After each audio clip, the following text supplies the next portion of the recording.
Welcome to Eternia Late Night. We have the power. I'm your host AJ, aka Voodoo Magic, aka Zor, and Eternia Late Night is the official offshoot for the Eternia podcast, where we are a little less structured and a little more raw, just featuring real conversations, often over a potential drink, with no official plan on where it goes and where we land, discussing anything and everything.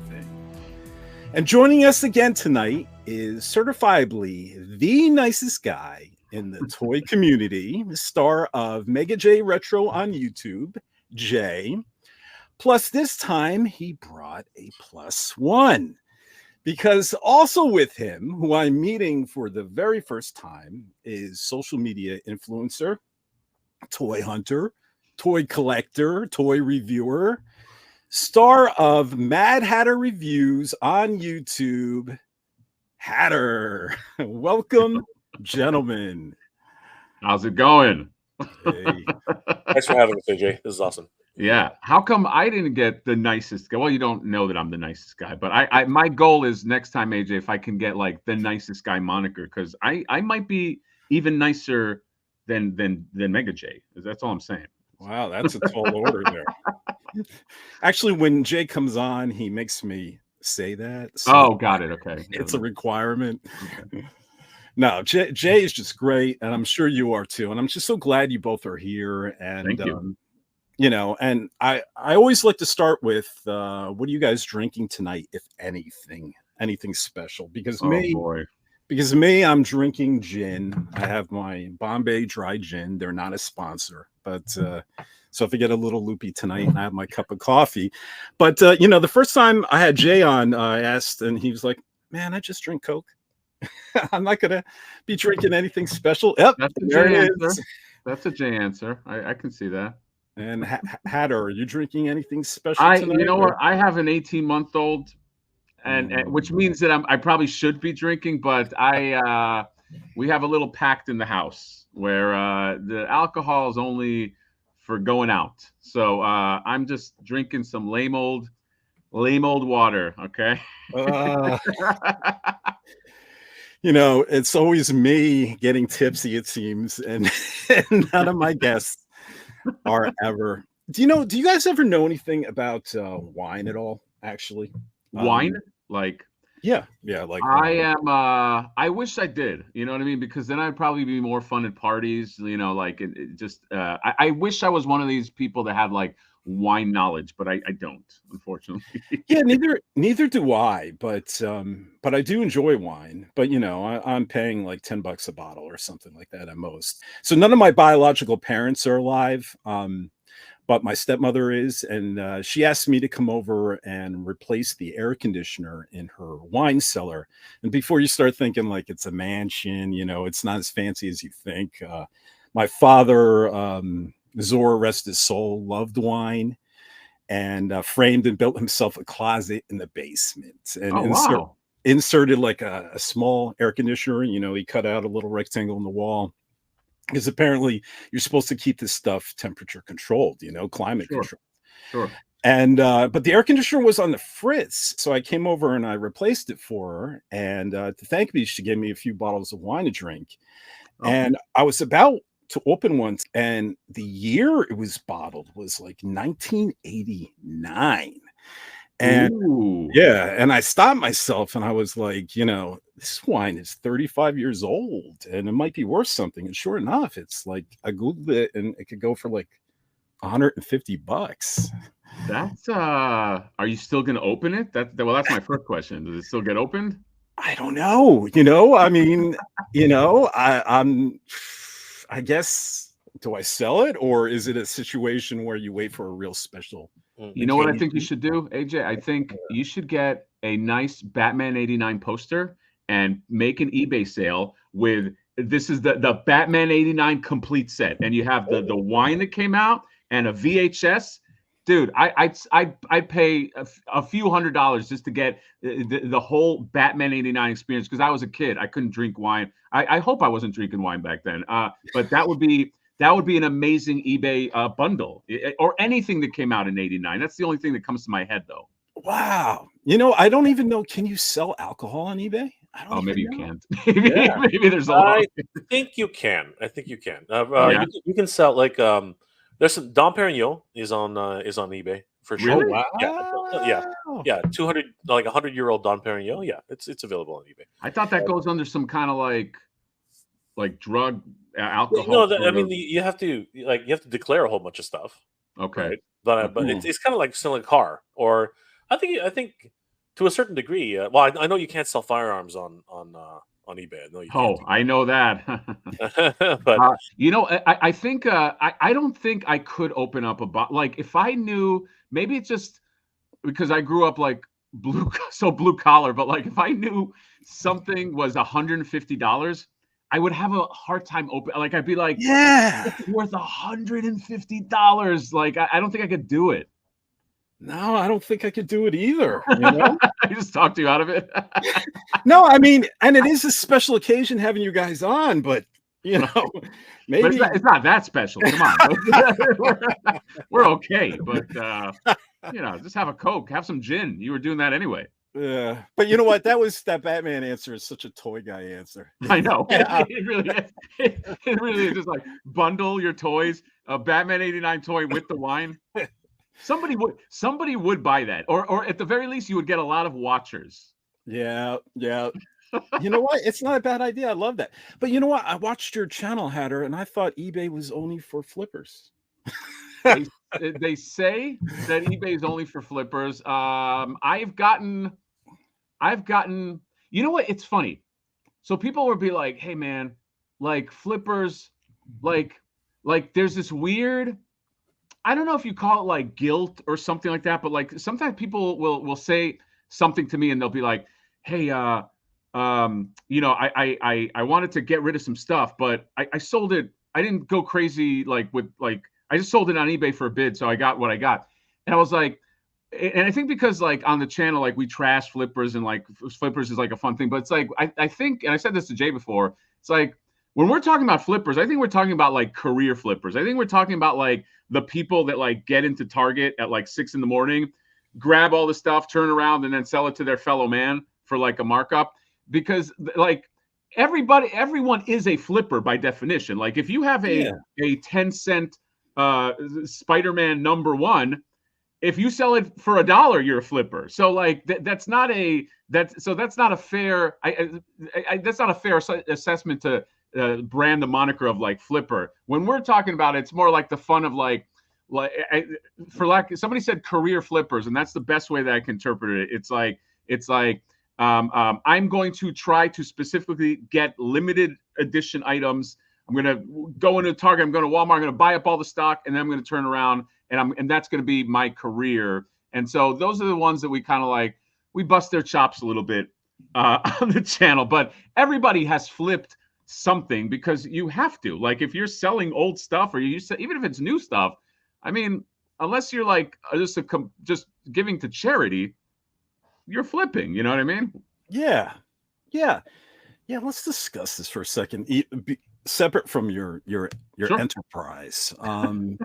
Yeah, because like I said, you know, I imagine we all have resold figures on eBay, and this section is sponsored by eBay, by the way. No, okay. All right. And second, I love eBay. And secondary markets, but so maybe the condition of being a toy flipper is one purchasing an item for immediate resale and profit. Would it have to be immediate, you think?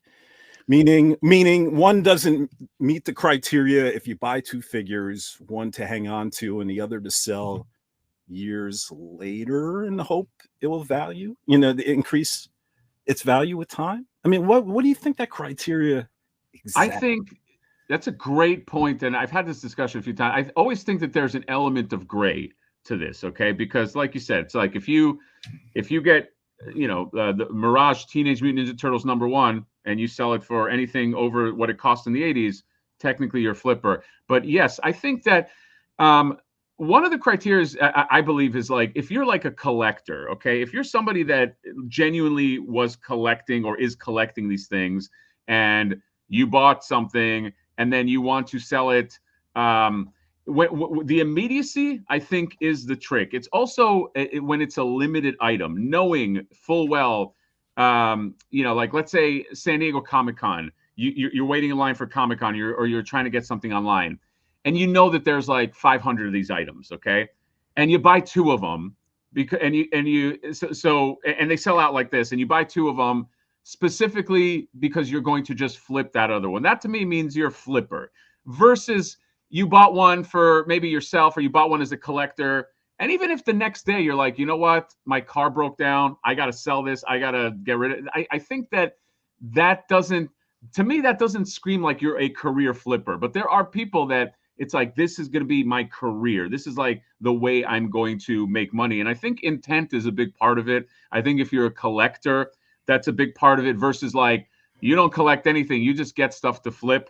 I also believe, I'll say one more thing too, is, a lot of times like people will bust on these people that get like timed edition things. So for instance, like NECA will put up a turtle layer, right? And they'll put it up for a week. And within that week, they can sell 50 or 50,000, okay? But anybody can get one. And when that window closes, months down the line, the turtle layer comes out and people sell it on eBay, people sell it online. Some people will be like, well, that person is a flipper. To me, I'm like, that person's not a flipper. You had the chance to get, this wasn't a limited item. You had the chance to get 20. It was like Eternia. Like, I don't think I begrudge, well, I don't begrudge anybody, but like, if you got in on that window of Eternia, you could have got 1,000 Eternias, and then later you could sell them for profit. But like, you didn't screw over your fellow man by getting 1,000 Eternias. The window was open. It wasn't a limited edition thing where it's like, because you got 3, the other guy didn't get any. So to me, it's usually tied up with like these limited edition things where it's just like, people are trying to get it, but you bought up all the stock, if that makes sense. Yeah. Intent plus availability. Yeah, that makes sense. Yeah. Because people often do that, like with comics, purchase multiple copies of, say, like a #1 comic issue, premiere, and hope years later that, it'll increase in value. And sometimes it works and sometimes it doesn't, Yeah. But it's a gamble, but it's looking ahead. It's like it's like playing the stock market in a way with some of these things. But then again, availability, it's not like they're buying all the #1 issues and suddenly they're going to every comic book store, and there always seems to be a #1 issue available, of if it's the Hulk, availability, or Batman, or whatever it is, right? So I could see how it's tied to that to some degree. I don't know. Availability is a big thing. Plus, we're living in this, like, I have a buddy that collects sneakers, and they have the same problem, like sneakerheads, like limited items that go up on sale and will get bought out by flippers or bots or something. And that to me is when it gets hairy, when it's like, that there's only a certain amount, and you go in there and you buy up as many as you can to sell to your fellow man. That to me is different than like, hey, I'm going to buy a few #1 comics as an investment. I think it's the limited availability and knowing that is the case, and then just gobbling them up and turning around and saying, you want it? Double. So what about if it's not a limited figure, but it's limited in regards to brick and mortar stores and your area, meaning, there's maybe 7, 8 on every retail Target shelf, right? On every Target. And someone goes in there and takes all 8. Now, it's not a limited figure. Maybe you could buy them online. Maybe you can't. Maybe you can go to the store next door. I guess that's a flipper. That to me is a flipper, because that is what, for me, started my obsession with flippers, because I would go to these. So I live in Los Angeles, metropolitan city. And so lots of collectors, lots of everybody, like you're always competing with somebody over something. And there's been many times where I still remember the last one, maybe it's not the last one, but one that like really got me steamed was Ironically, this thing went for clearance at some point, but it was the Keldor Kronos 2-pack. And when that thing came out, I don't know if you guys remember. I don't know if you remember, AJ, but like when that thing, I don't know how it was there, but when it came out, it was hot. Yes. It was the hottest 2-pack. And ironically, just maybe it's not in clearance anymore, but like clearance city everywhere. But I remember when I first got, I went to a Target and I saw these guys like walking out and they had all of them. And I went up to one of them, you know, because I got kind of a big mouth and I was like, hey man, like you gotta, sorry, he had not paid yet. And I was like, dude, you got to hook it up with one of them. You literally have all of them. And he's like, oh, I can't do that. And it was like this entitlement of like, I came in and I get all of this because I'm here seconds before you. And then I you know, it's funny enough. I was like, I talked to somebody about it in another Target, a friend of mine who goes there. And he's like, do they look like these guys? And I was like, yes. He's like, yeah, those guys hit. They show up early. They do the whole thing. So that to me, I mean, that's a flipper. You know what you're doing. You went in there. You got in there 7 in the morning, and you won't sell me one. The guy had 20 of them. You won't sell one. And so if it feels like that's wrong, it probably is wrong because like I wouldn't do that. I wouldn't go in. I mean, at the very most, maybe I get one for me and my buddy or something. But like 20 of them, so. That's what I'm saying. It's kind of like a gray area. It's a case by case, but that dude is a flipper. And, you know, he's kind of being, I don't want to say it. Let's keep it clean, but he was being a bit of a jerk. How about we say that about it? So that, you know, he gets the F. He gets the you brand them with the F, with the flipper moniker, the symbol. I don't think we let Jay get in on any of this yet. So Jay, come on, let's go. Come on, Jay, defend the flippers. By the way, that's how I met Jay. Jay was that guy. So I mean, so you know what? Here's the thing. I think all of us, anybody who's done a toy hunt video, I think we've all been accused of being a flipper. I like every single time I do a toy hunt video, inevitably some big mouth on the internet, you know, what's it called? You know, Hatter calls them douchebags of the week. You know what I mean? Somebody inevitably out there is going to open their big mouth and say something like, "Oh, you didn't. There's no way you left all 3 of those behind. You took them all and you flipped them on." And I'm like, "What the hell are you talking about? I only took one of them, right?" But then, heaven forbid, in one video you take 2. Maybe you got one for yourself and one for a buddy, right? Then everybody's jumping on you. You know what I mean? So I had to think about this carefully, and I was like, all right, you know what? I has been like for when I first started my channel, I was ragging on everybody. I was like, yeah, flippers, oh my gosh, yeah, scalpers. I used to have this moniker, Scalper Sam. And if you watch some of my earlier Hunter videos, I actually created a cartoon version of Scalper Sam, and you know it was kind of like Flipper Frank, but a little, you know, not as refined. And again, we create these personas. Right, that's where Flippor came from. He's an embodiment of everything that we suffer through. Right, so I was like toying this line that there are scalpers of the worst, scalpers of this, scalpers of that, but then it came down to it. Right, it actually came down to it where I had too much stuff. I had all this crap, right, and I literally buried myself in toys. And I got to that point where I'm like, all right, I got to get rid of some of this stuff, right?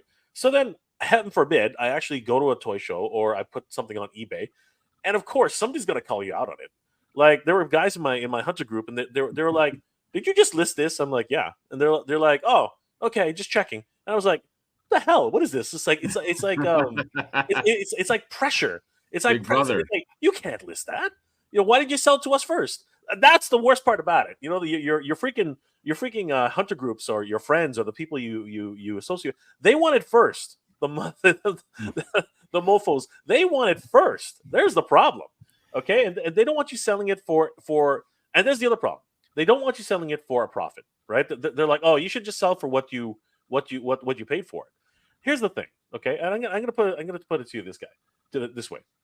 If you guys had way back in the day You know, back when the first Star Wars figures had come out, if you were one of the few who actually got a Boba Fett with a rocket on his back, right? What's that worth today?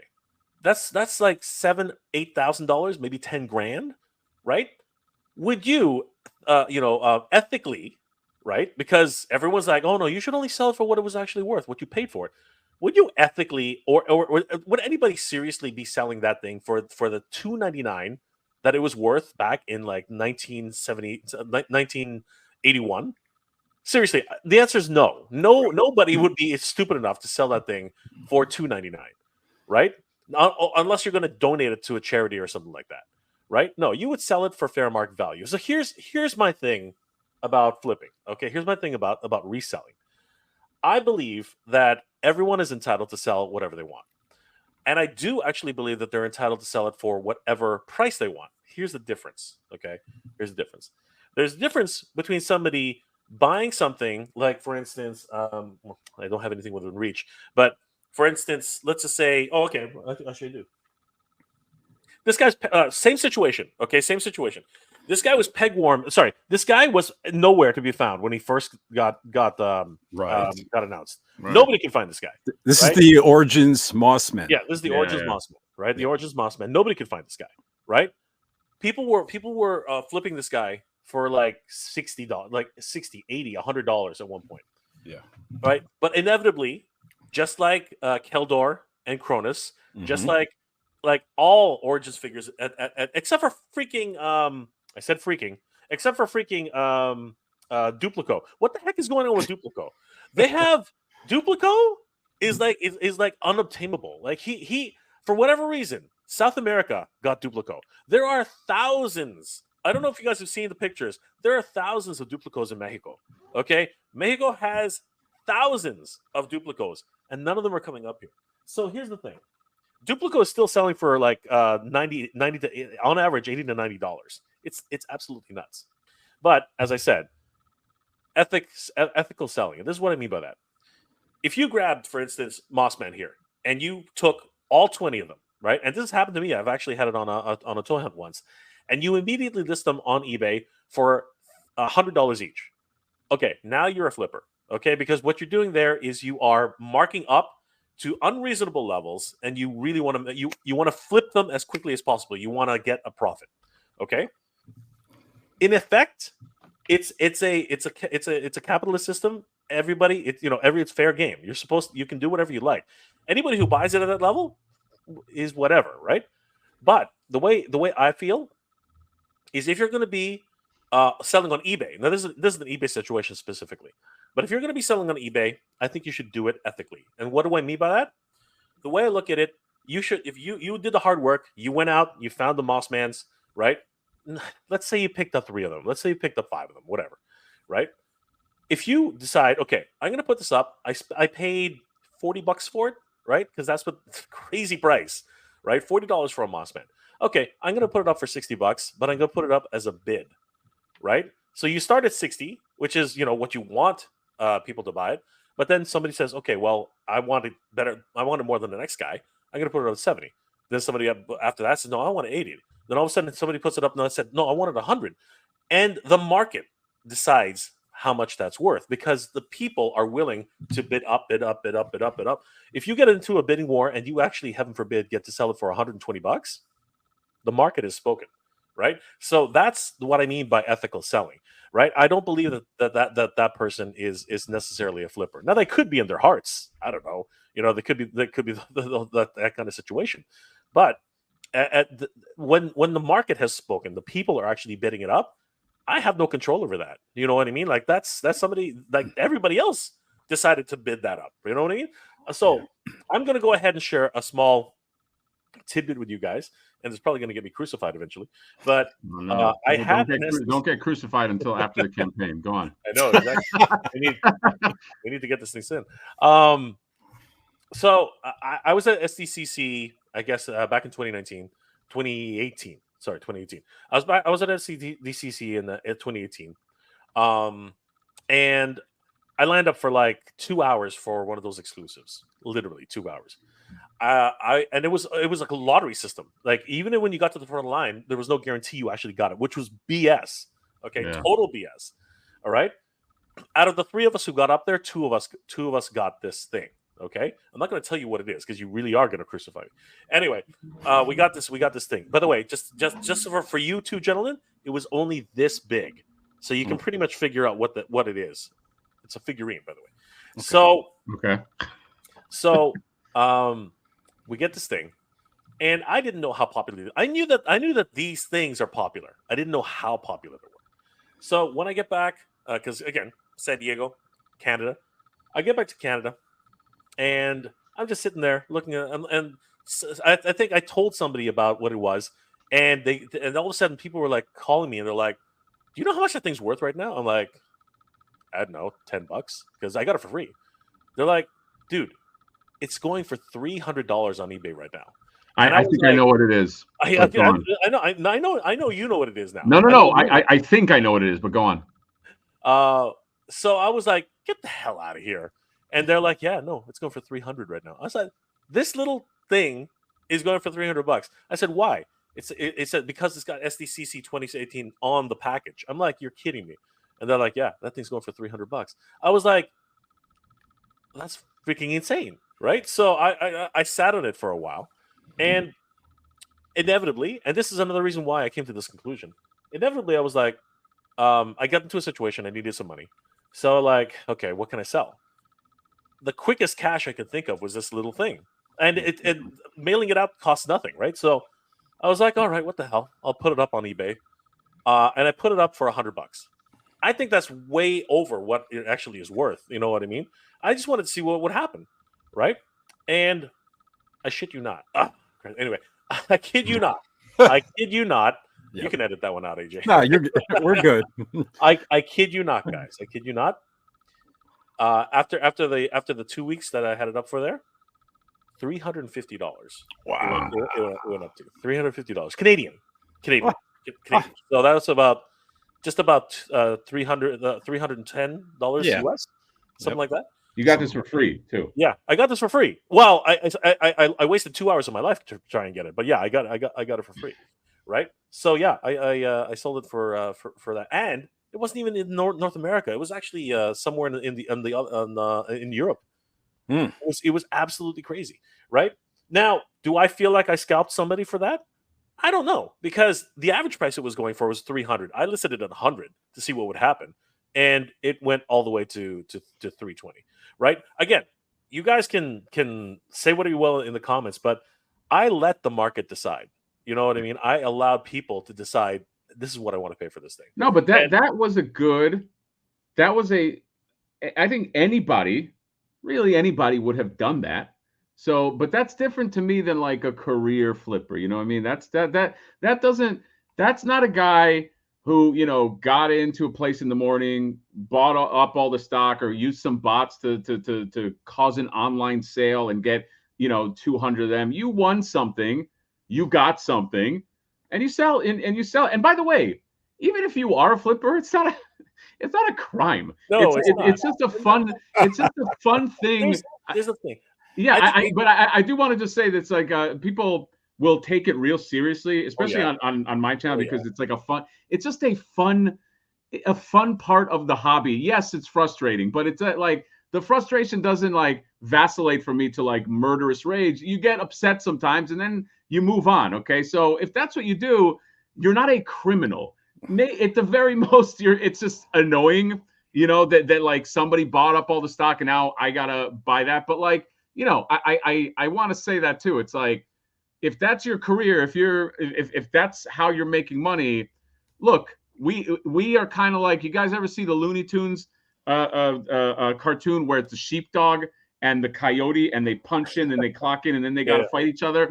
That's just how it is. We got to fight each other. I don't hate you, but you are trying to get the stuff I want to get, and I'm trying to get the stuff you want to get. So I don't think you're killing people, but I have to beat you. That's it. That's I just have to beat you to the punch, and you know, that's just part. But it's also just a fun I use fun in quotes because some people will be like, "Oh my God, flippers," and I've been that way too. But it's just it's a specific part of our hobby and other hobbies that not even specific to us. Like I said, shoes, things like that. But it is what it is.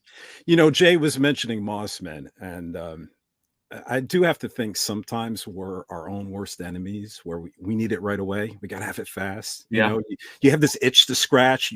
You know in your back of your mind they're eventually going to be on clearance, or there's eventually going to be more on the shelves. But it's like you got to get it. Your friend has it, and you got to get it too.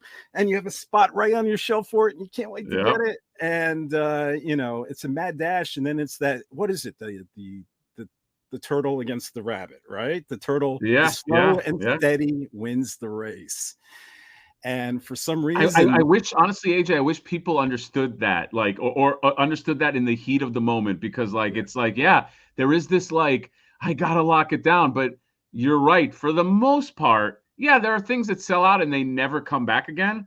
But for the most part, you'll get yours. Yeah. Once in a while they will sell out and not come back again. And I have a case, and I never thought this would happen so soon.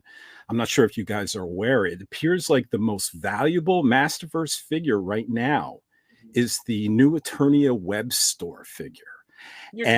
No, we were talking about it on the last podcast. I had John from Emerald Knight Photos on, and I put on the eBay listings of the last 3 that were sold. I'm not talking listed prices. I'm talking the green that was certified sold. And it was 100. It was like $225. And what?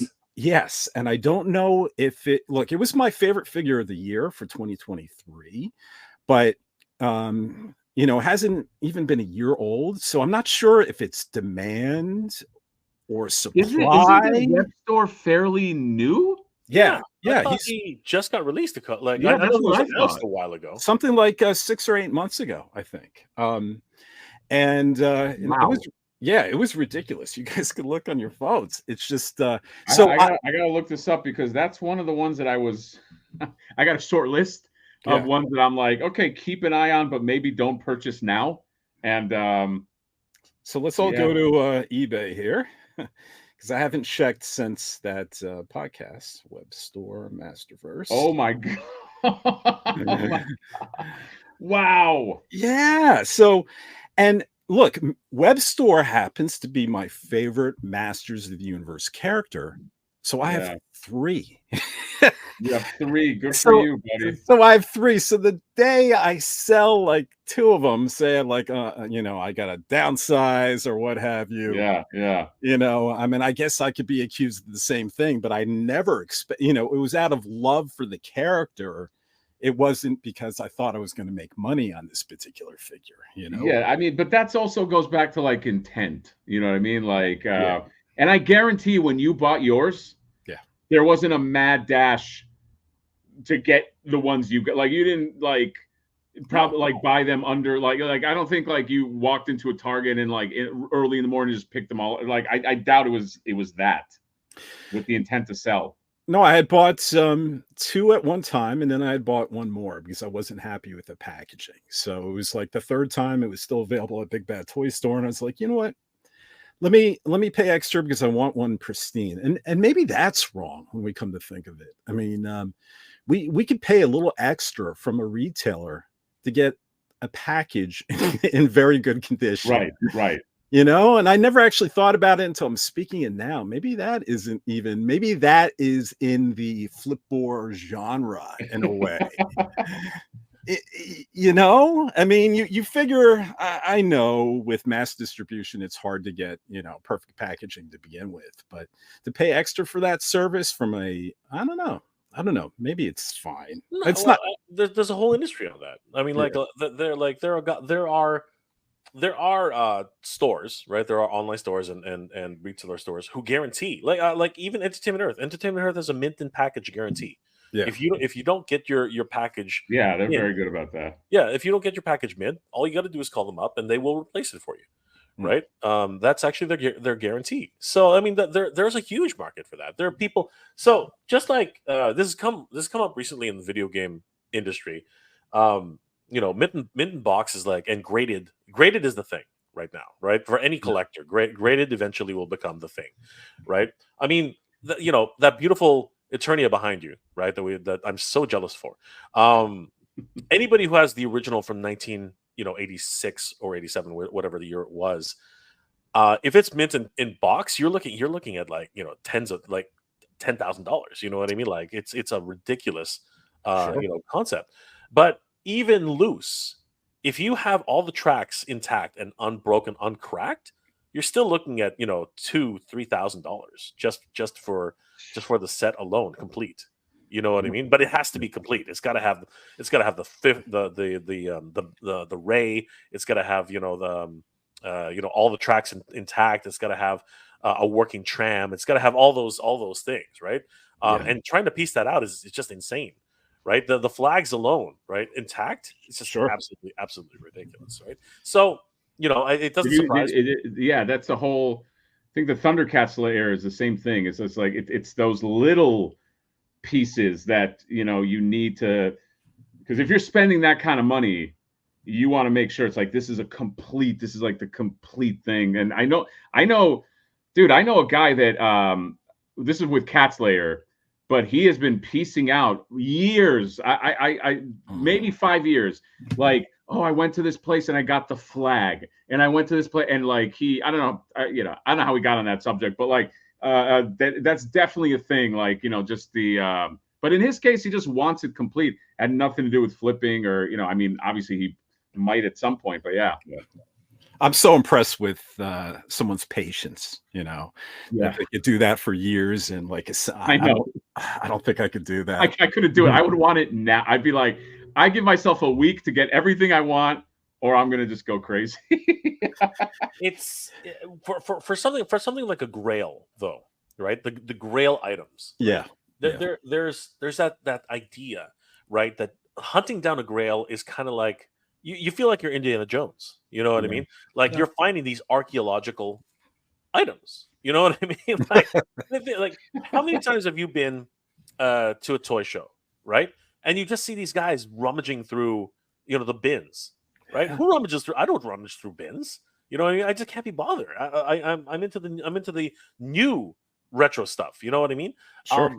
But I know guys who spend hours there just rummaging through trying to find Man at Arms club, or sometimes you watch Pixel Dan and he's like, oh, here's the Man at Arms with the 2 red dots on his head, and I'm like, really? You know what I mean? It's like this only came out in 1982. I'm like, I've had that thing for like 45 years. You know what I mean? Like I've had the thing forever, and you're telling me that thing is rare? Then I ask, then you find out, yeah. So if this thing's super rare, how much did you pay for it? Oh, I paid a huge amount of money for this. It was $20. I'm like, oh wow, you know what I mean? Because no matter what, Master Universe is just so abundant. You know what I mean? You can throw them at people, and people are happy to take them, right? But ironically, the Origins figures are actually rising up in value faster than some of the some of the vintage figures. Yeah. Origins is hot now. Origins has the, I don't know how that happened, but at some point Origins just got the hot streak, and nobody can keep them in stock. No. It's 40. It's the 40, right? Because again, all of us old guys who remember and love Master Universe, right? Even the guys who forgot about it for decades, you know what I mean? Now they're saying, oh man, I used to have those kids, right? And then all of a sudden they want, oh, I have to have this guy, I have to have that guy, I have to have this. And that's why Triclops, right? Thank God they're re-releasing Triclops. Yeah. Are they re-releasing him? Thank God, yes. He's going to be in the next set, I think. But standard Triclops, not like yes. Okay. Standard. Not they're gonna announce. Hopefully they'll announce cartoons like Cyclops soon. But I just to show you how sick I am. Ever since AJ mentioned the Webster, I can't get it out of my head. The one time I saw it, and I'm like, no. I was like, not like I still have it, just to show you how it lingers. How the sickness just lingers. It's just like the one that got away is a nightmare. And now I'm just like in my head I'm going, do they still? And I guarantee they don't. So and I like that figure. I'm not all in on Masterverse, but that one was really nice, and I love that character too. But yeah, I'm just ever since you mentioned it, I'm not gonna lie. In the back of my brain, I'm like, how do I get a Webster?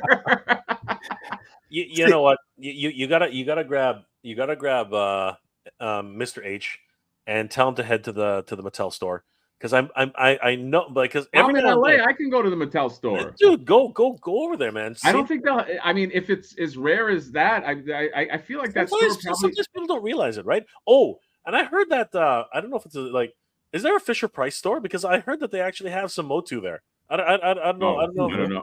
I don't know if that's a thing. Somebody warmed me up to that. They're like, oh, you should go to the Fisher Price. I'm a Fisher Price store. Is that a thing? Right? Apparently they're there too, and apparently they're in stock. Like, it's crazy.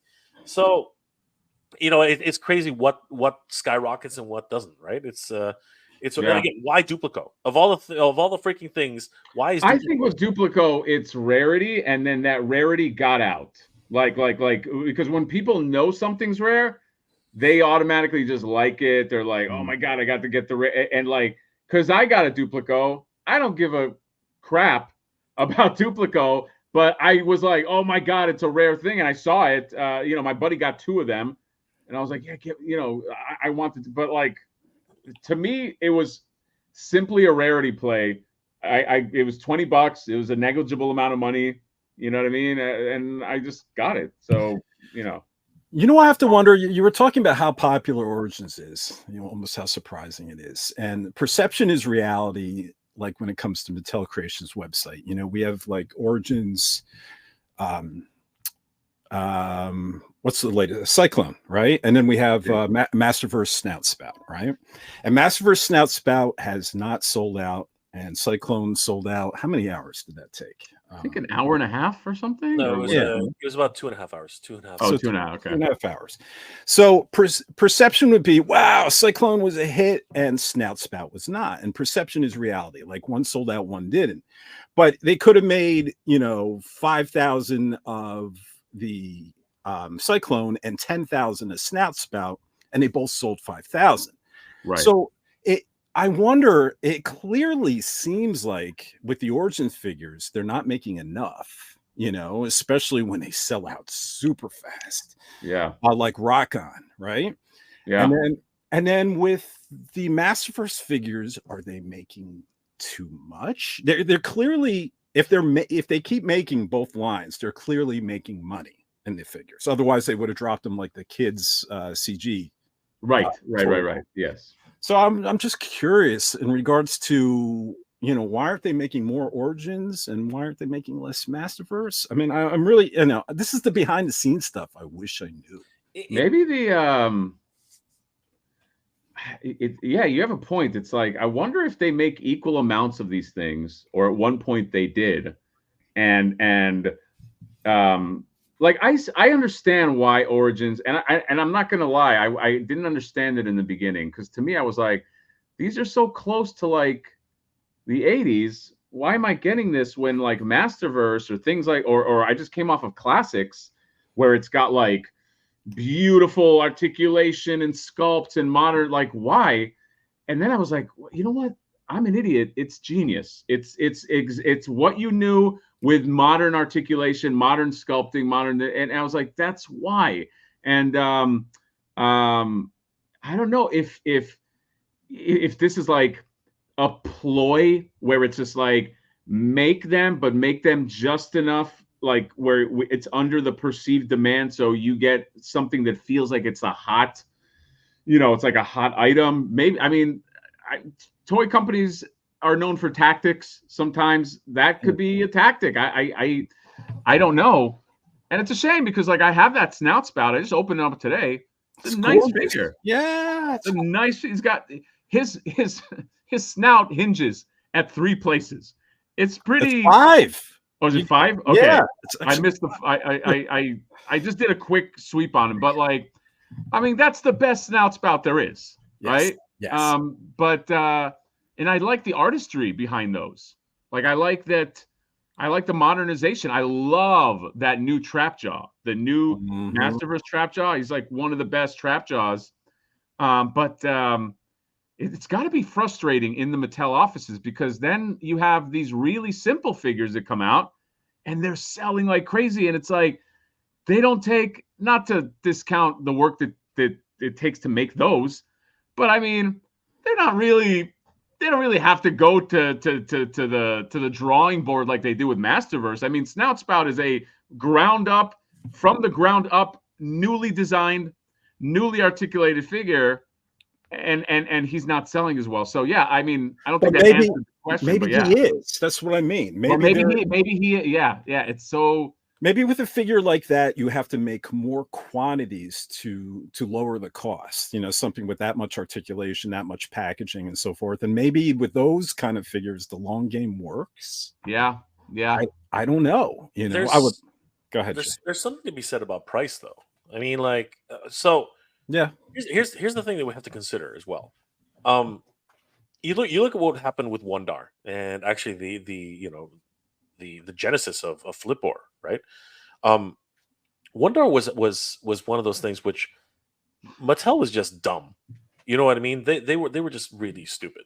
Like, you've been hyping this thing up and this is one of the few times they've been hyping it up for months. You know what I mean? Where they were saying, oh yeah, Wun-Dar's coming back, and same thing with Grizzlor. You know, the all of them together, they were like, okay, this is your chance to get Wun-Dar, right? In the origins, a legendary figure who, you know, is literally legendary, right? The whole idea of Wonderbread He-Man and all this stuff, right? Yeah, let me stop you real quick. Just for anyone who doesn't know, to add some context, anyone who's unfamiliar with this character, Wun-Dar was a vintage repainted He-Man figure with brown hair, no armor, offered way back in 1982 that if you purchased 3 figures, parents could mail in this coupon for a 4th figure for free. That came in a baggie, and all you got was this He-Man with brown hair and no power harness and a black loincloth and black boots.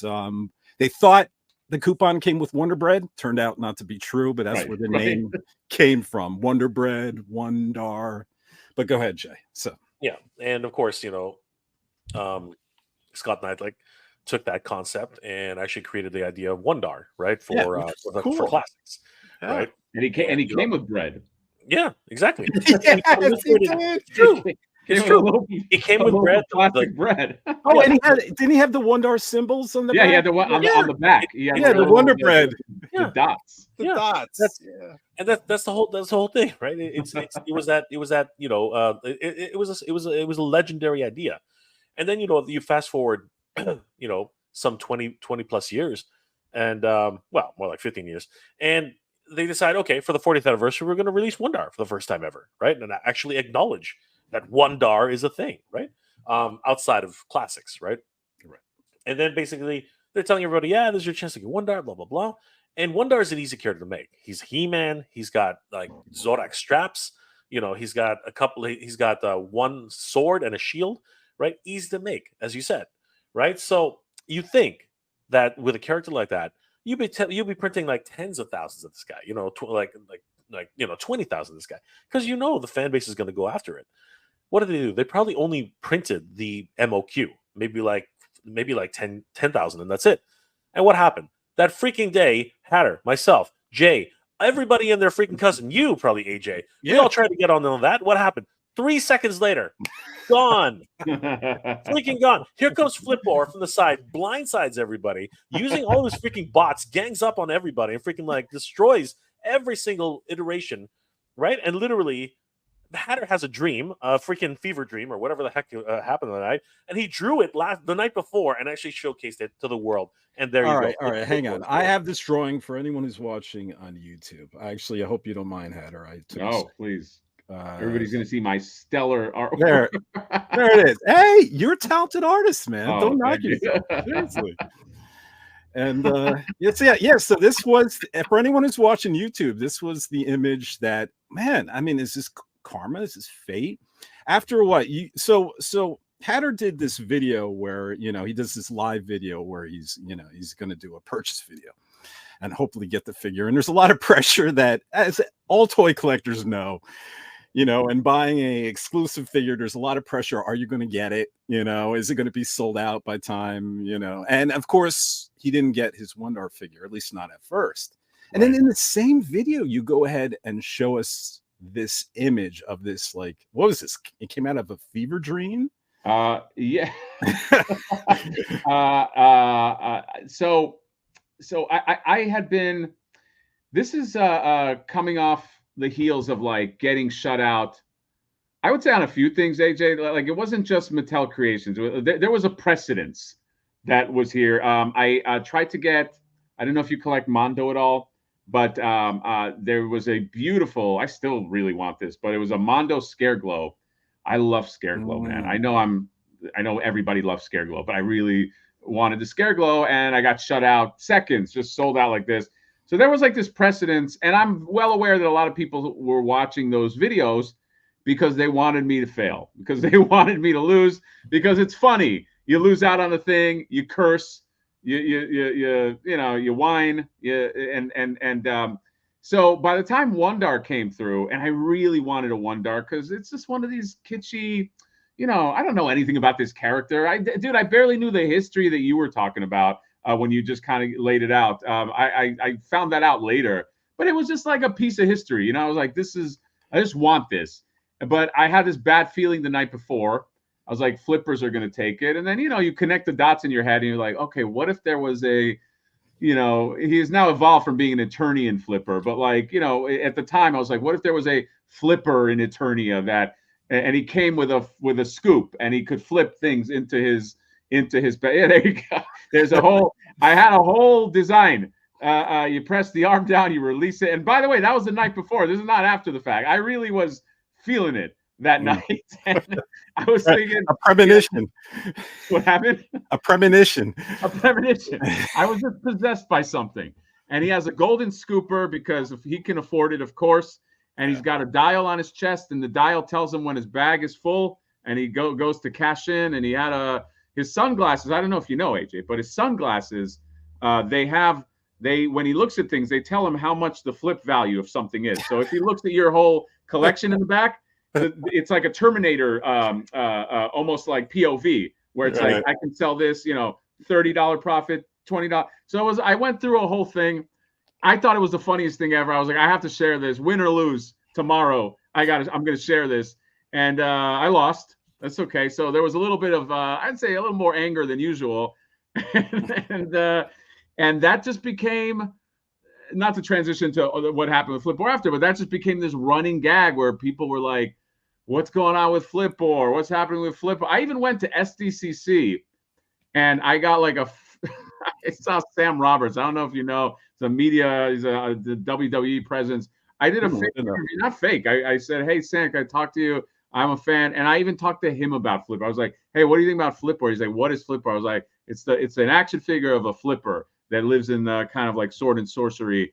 And he's like, that sounds ridiculous, but I kind of want one. And so it just kind of started from there. Just like a really. Okay, so let's pause you there. So when you started talking to him about that, was this sort of developing in your brain that you might be able to do something with this character you created? So it's funny, like somebody mentioned a comment where he's like, they were saying that like, I like that this was a backhanded insult, I think. But I think they were saying, I like that Hatter will try to just will this into existence. And that's what I did. I would just go, I would always be talking about Flippor.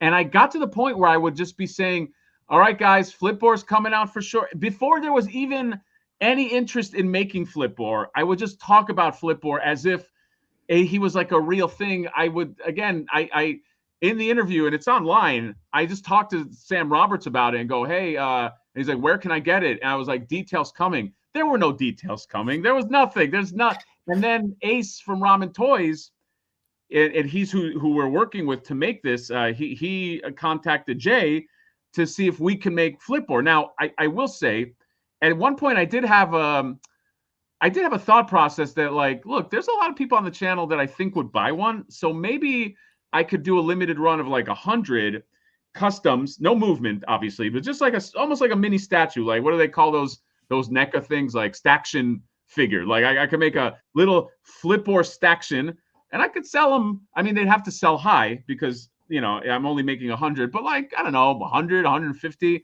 But then when Ace from Ramen Toys, who I bought Ramen Toy products, like I like Ace's stuff. I reviewed. I knew him as a person I was buying toys from before I Yeah, one of his exploding red rocks here. Yeah, his stands are Yeah. amazing. I have I put it away, but I have the same one, but like the clear version. They're awesome. And so you know, and I know that question was I'm transitioning, but just to make sense. But like, it just became its own. It just became it's just a running gag that just very organically just you know, gathered steam or gathered moss, and here we are. Here you are. I mean, I introduced you both as toy tubers, but perhaps I should have introduced you both as toy manufacturers. Well, and I believe a congratulations is in order, because you both have, you know, we've been talking about, everyone listening at home, about toy flippers and, you know, this character that he created. And they have successfully funded a Kickstarter campaign and will be manufacturing their very first action figure called Flippor. So how about that? How exciting is that? It's wild. We're not out of the woods yet. Okay, we have to get to April 1st. You know, I have this nightmare that everyone just retracts their pledge. Right? They're like, fooled you. We just wanted to mess with you. But yeah, it's funny. So even though this started as a joke, we have been taking this deadly seriously for the last year and a half. Like, we have made sure, like, okay, if people are going to spend their hard-earned money, and you know, in the toy climate, there's a lot of things to spend money on. There's never a shortage of, like, I got nothing to buy.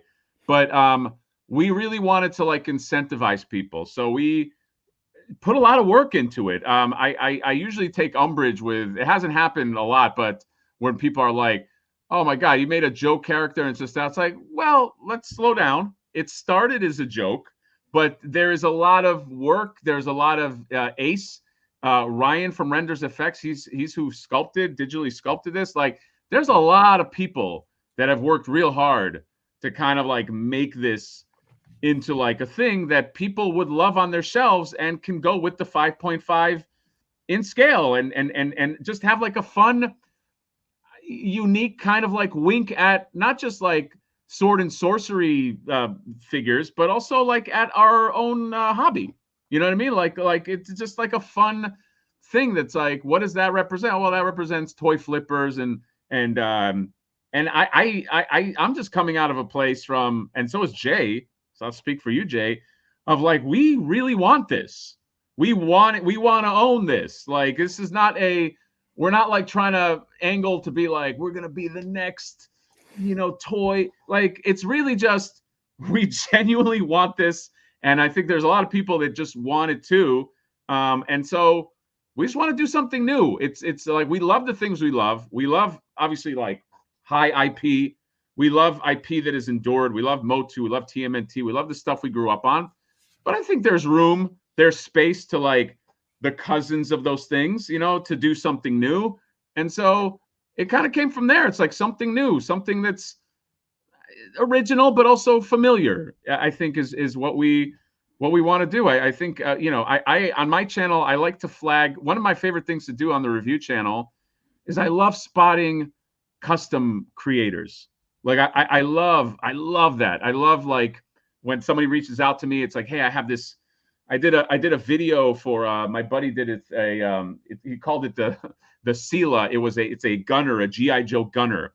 And man, I wish I could turn the camera. It goes so well with like the HISS tank. It's a beautiful piece. He sells them on eBay. But, you know, we did a video and he sold out of them. And it made me happy because I was like, wow. I was like that, you know, he sold out of like a creation that he created. And so I think we just wanted to get into that space too. We wanted to see, like, is there room for like original stuff, like, or not? And I think that this campaign, if anything, it showed us that like there is room. There are people that also want other stuff. It doesn't mean they give up on the stuff they love, but like, you know, I think that was very that meant a lot to us. And I think that was very promising, that there is room because I don't think people are just doing us a favor. I think that they genuinely like what this is, you know? No, it's really a great idea. And I'm really curious before I even get into that is, Jay, what's your participation here? Because I know you're a participant. I just don't know your participation level. Oh, I just hang around. I don't. I just introduce Hatter. Here's Hatter. Jay, actually, before Jay goes on, because I don't want him to fight for his own dinner. Jay is the rock behind it. Jay is the glue. I will say this. I'll give Jay his own flowers, and then he can go into what he is. But like, I don't think I could do this without Jay. And I didn't know Jay before this process. Now I've known him for years. But like, Jay is. I am very. I have a sort of artistic, creative background. I could draw stuff. I can write. I'm a writer by trade. That's where it's fun for me. But to make a figure, the logistics of the toy industry, I'm sorry, dude. You know what I mean? Like, it's not, and it's not my thing. But Jay is very great. He's great, and he's artistic in his own right too, which is good because we bounce stuff off each other. No, he really is. And so, but I think just as somebody who's like leading this project up with me, he's like great, like yin to my yang in terms of like, you know, managing this and figuring out things that I just can't figure out. And I told him that from the beginning. I'm like, dude, I like this idea. I want to go with it. But like, I can't be like, you know, the number, I just, it's not how my brain works. And so, but Jay he knows about this. He has a great knowledge of how toys are made and how they, you know, things that need to work and possible pitfalls, you know, moving forward. So that's what I want to say. I'll let Jay have the floor, but I do want to say, I want to give him his own flowers so he doesn't have to, you know, talk himself up. No, seriously, I don't do anything. I mean, I listen to what other people say, and I kind of like say, yeah. You're just there to look pretty. I just, you know. Yeah. No, I come from a production background. I'm a graphic designer by trade, and toy design and toy production. No, it's not so much toy design. Toy design is its own thing. Like, we have a wonderful, incredibly talented toy designer, renders effects. Without him, we'd be lost. You know, Hatter. That's fair to say. Without he designed the thing. You can't make that drawing. You can't sell that drawing. You know. Yeah. So yeah. I mean, seriously. Okay, so actually, this was funny story. The way we met renders is through Jay of Geek Dead Life. Jay sent us digital ideas of this. Like, this is actually the very first concept for like physical concept for Flippor, and he literally sent us this, and we're like, who did that? Where did that come from? Like what are you doing? Like, we had so many questions, and he said, yeah, this guy renders. He wants to show this to you guys, but he's too scared, and that started a whole different conversation. So you know, I contacted renders, and you know, we had a meeting. But that's actually where it really started becoming real, because up until that point, Hatter and I, we were just sitting there. We're like, how the hell are we going to do this? Like, we got ideas, we got sketches, we got concepts, we have Ace, but even Ace told us, yeah, I don't do 3D renderings. Like, he told us that. So we're like, okay, how the hell are we going to get this done? Like, you know, we want to do this, but there's no physical way to do it. It was like Kismet. Like the team started coming together almost like magic. It was really quite magical how that happened. And then we had no idea how to do a crowdsourced project, because again we would have been completely lost, absolutely completely lost. And then all of a sudden, again, like magic, and I'm like, this is literally Eternia. You know, the magic actually comes and unifies everybody. This dude, pretty much out of nowhere, comes up to us and says, guys, I don't know what this is. I don't know how you guys are trying to do this, but I want to, if I can do anything, I want to help you guys. And we're like, who are you? And it's like, my name's Gilly. I write comics. I make comics. And we're like, cool. You make comics. That's awesome. So there's, yeah, if you guys need anything, let me know. And we're like, okay, well, you know, we were thinking about a comic way later. This was like, like way in the planning stages. So I said, okay, well, let me look this guy up. So I looked up his Instagram, looked up all his social medias. The guy did several Kickstarters, and we're like, wait a second, we've been looking for somebody to help us with craft stores, and we start looking. All of his Kickstarters are 100%, 150%. Some are 200% funded. We're like, okay, this might be our guy. Yeah. Right? So all the pieces started melding together, right? And we brought in a few extra pieces.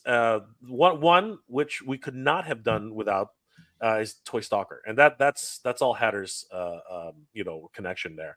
Without Toy Stalker, this would not happen, because we that was the puzzle. That was the piece of the puzzle we had no idea. Because Toy Stalker was, what we didn't want is fall into the trap of like, you buy this figure and you get like boned on shipping. And Toy Stalker, if you guys don't know, he's a retailer. He's a great retailer. I've had a relationship with him for a long time. He's a good guy.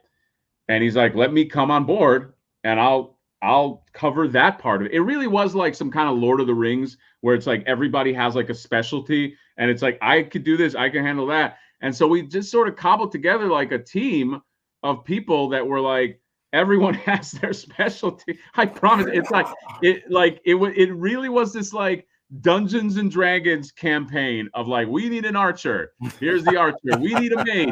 Here's a mage. We got to stop the dragon. I can hold the dragon off.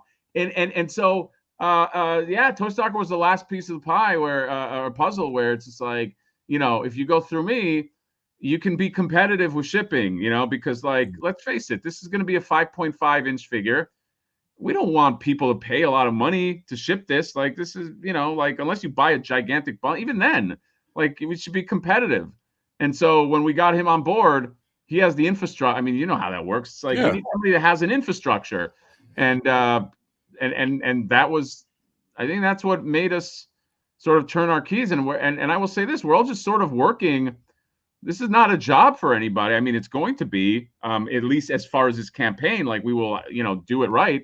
But, we just kind of like, for lack of any better word, cobbled together a crew, like a pirate crew, to just see if we can make Flippor happen. And it's amazing. We're amazing. We're a bunch of misfits. Yeah. But at the end of the day, we've all come together with our own unique skill sets, and somehow we've been able to keep this ship running. And there have been problems. Like, I'm not gonna lie, there have been problems along the way. Like, ideally, like, we were hoping to get this launched last year, but we didn't want to launch without knowing all of everything that could go wrong. And at one point we were shooting for a certain threshold for to hit the numbers. We quickly realized, after looking at it and really understanding through Ace and Ramen, how much these things cost. Because AJ, freaking toys are expensive to make, man. Like, honestly, it's absolutely insane how much it costs to make one figure. Like, if you wanted to make one figure today, perfect, the way it's supposed to be done, that would be a $60,000 figure. You know what I mean? Like, it's absolutely bonkers if you just wanted to make one figure in a factory.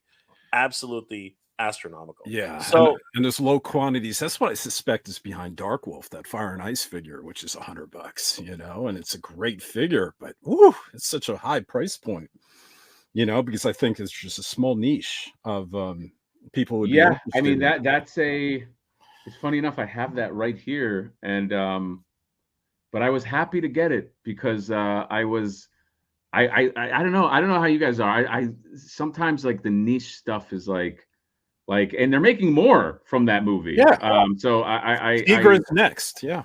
Yeah. And that one was one where I think it's like the Frazetta family that is making that. So that to me that goes under the whole rubric of independent creation. Like, I know that's not an independent, like, I know that's based on an IP, but let's face it, that's not set up to succeed in the millions. So I love supporting stuff like that. I like that.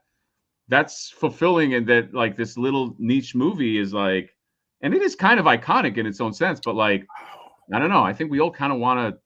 Yeah, I wanted to get that figure. I wanted to support that line, but it was just the expense of it and the trade-off of I have limited resource. I mean, I love the movie so much. I know I only have like a few DVDs and Blu-ray, but I have one of the animation cells.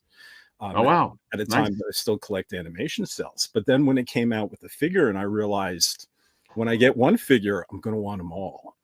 And they're all going to be at this high price point. And I was like, I don't think I can swing it with my current budget and stuff. You know, I don't know about you guys, but I'm not independently wealthy. And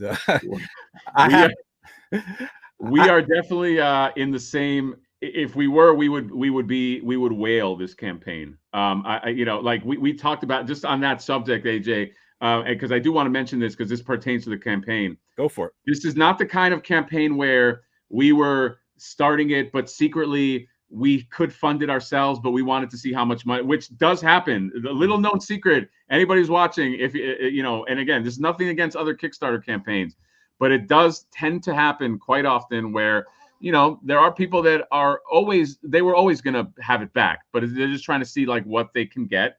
No shade on them. Okay. But this was always going to be, because we're not independently wealthy, because there is no real money and there, you know, in the coffers.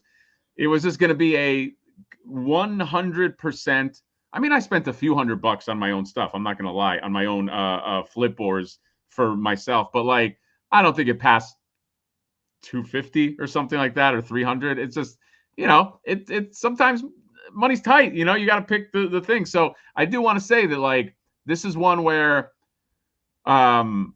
you know, it was purely based on the crowd. It was, and it will remain so up until then. There's no whale behind this that's going to just drop it on the table and be like, hey guys, I got you $50,000. Boom. You know, it's not going to happen. So. Right. Now, has this like always been the dream for you guys finally fulfilled? Like, or was this not even like a glint in your eye when you were younger, but now as adults, you just sort of sideways maneuvered into it? You know, we all have dreams, right? To be a writer, to be a comic book artist. Did you ever want to like get into making toys? We all played with them. 100%, but it was more of like a temper. So, you know, I grew up just like a lot of us. I grew up as like collecting toys. I don't think I really stopped. I think in my teen years, I probably stopped for a little bit, and then Power of the Force kind of got me back in, and I just, you know, just carried it through. And I've always loved that. Sometimes, you know, my background, when I was in school, I was a character designer at Disney. I worked there for about 4 years, and it wasn't a great. it was a hard job, okay, and you didn't really get like. Not mistreated, but like it was just a slog. It was, but like I always had a dream that like I would love to see something in. I don't know. I would love if like I could marry the stuff that I do with like some figure or something, some kind of like figure representation, because I was always into figures. I was always into action figures, and so and that also goes, you know, just in writing too. Like it's always been. It's so funny. Like I had a like, don't judge me, AJ, but no judgments. I had a phase where I was like real into Funkos. I was like, you know, they're simple, cost $10. They display well, this and that. And I always had this dream. I was like, man, I wish I could do something that would be like a dream. And somebody wants to make that into like a Funko or something like that. Like, and I would have that proudly. But I never found the way in. You know what I mean? To become a toy maker is a lot of risk. It is a lot. It's still risk. You know what I mean? It's a lot of like, you got to put it on the line and like, and so I was like, I don't think that right now in my life, I can engage that, because I don't know if you know, LA is very expensive. And unless you are like a big baller writer, you're not making that much money. You know what I mean? You're just you're freelancing and this and that. So I was like, there's no way I can like invest that kind of money in myself. But when this opportunity came up, that dream definitely unlocked. It definitely was like, okay, if this is even a possibility, even a tangential razor's edge, you know, point of a needle possibility, I have to try. I got to at least try to do it. So then, at the very least, I can be like, you know what? I had this thing made. And then I don't know, in a weird, I'm not to get sappy, but I could tell my daughter, like, look, I did a thing. You know what I mean? I did this thing. Somehow people supported it. I don't know how. Maybe it was magic in a bottle. I don't know. But like that to me was a sense of pride. And that's after that, I was like, I have to go for it. I have to try, because I will regret it for the rest of my life if I don't at least try to like do it. And maybe I would have tried again if it failed. I don't know. But the long answer is like, I've always wanted to. I just didn't know the way. I always felt like it was like a unattainable, or like almost like a imposter syndrome kind of like dream to do. You know what I mean?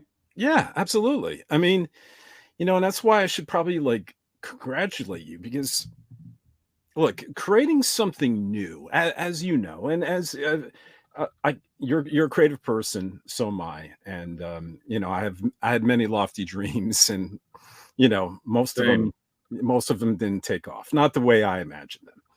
And by creating something new, a new IP, and just having it take off is more likely to fail than succeed. Right. And all the creatives out there listening know that. Right. But you gentlemen tapped into, with Flippor, a unique cultural abstract character, based on a shadowy persona in toy communities' minds that has never had a true face before. Right. But it's something we all love to loathe.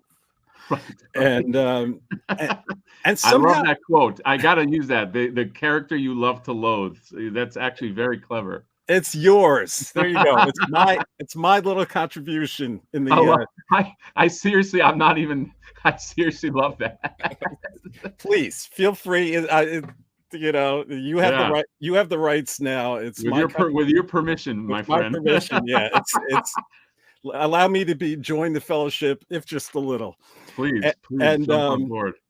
But you struck while the iron was hot, and you produced something that is very cool, and something that's clearly resonating with people. And as everyone's listening, the Kickstarter is still live. When does that end? Funny enough, by design, it ends on April 1st.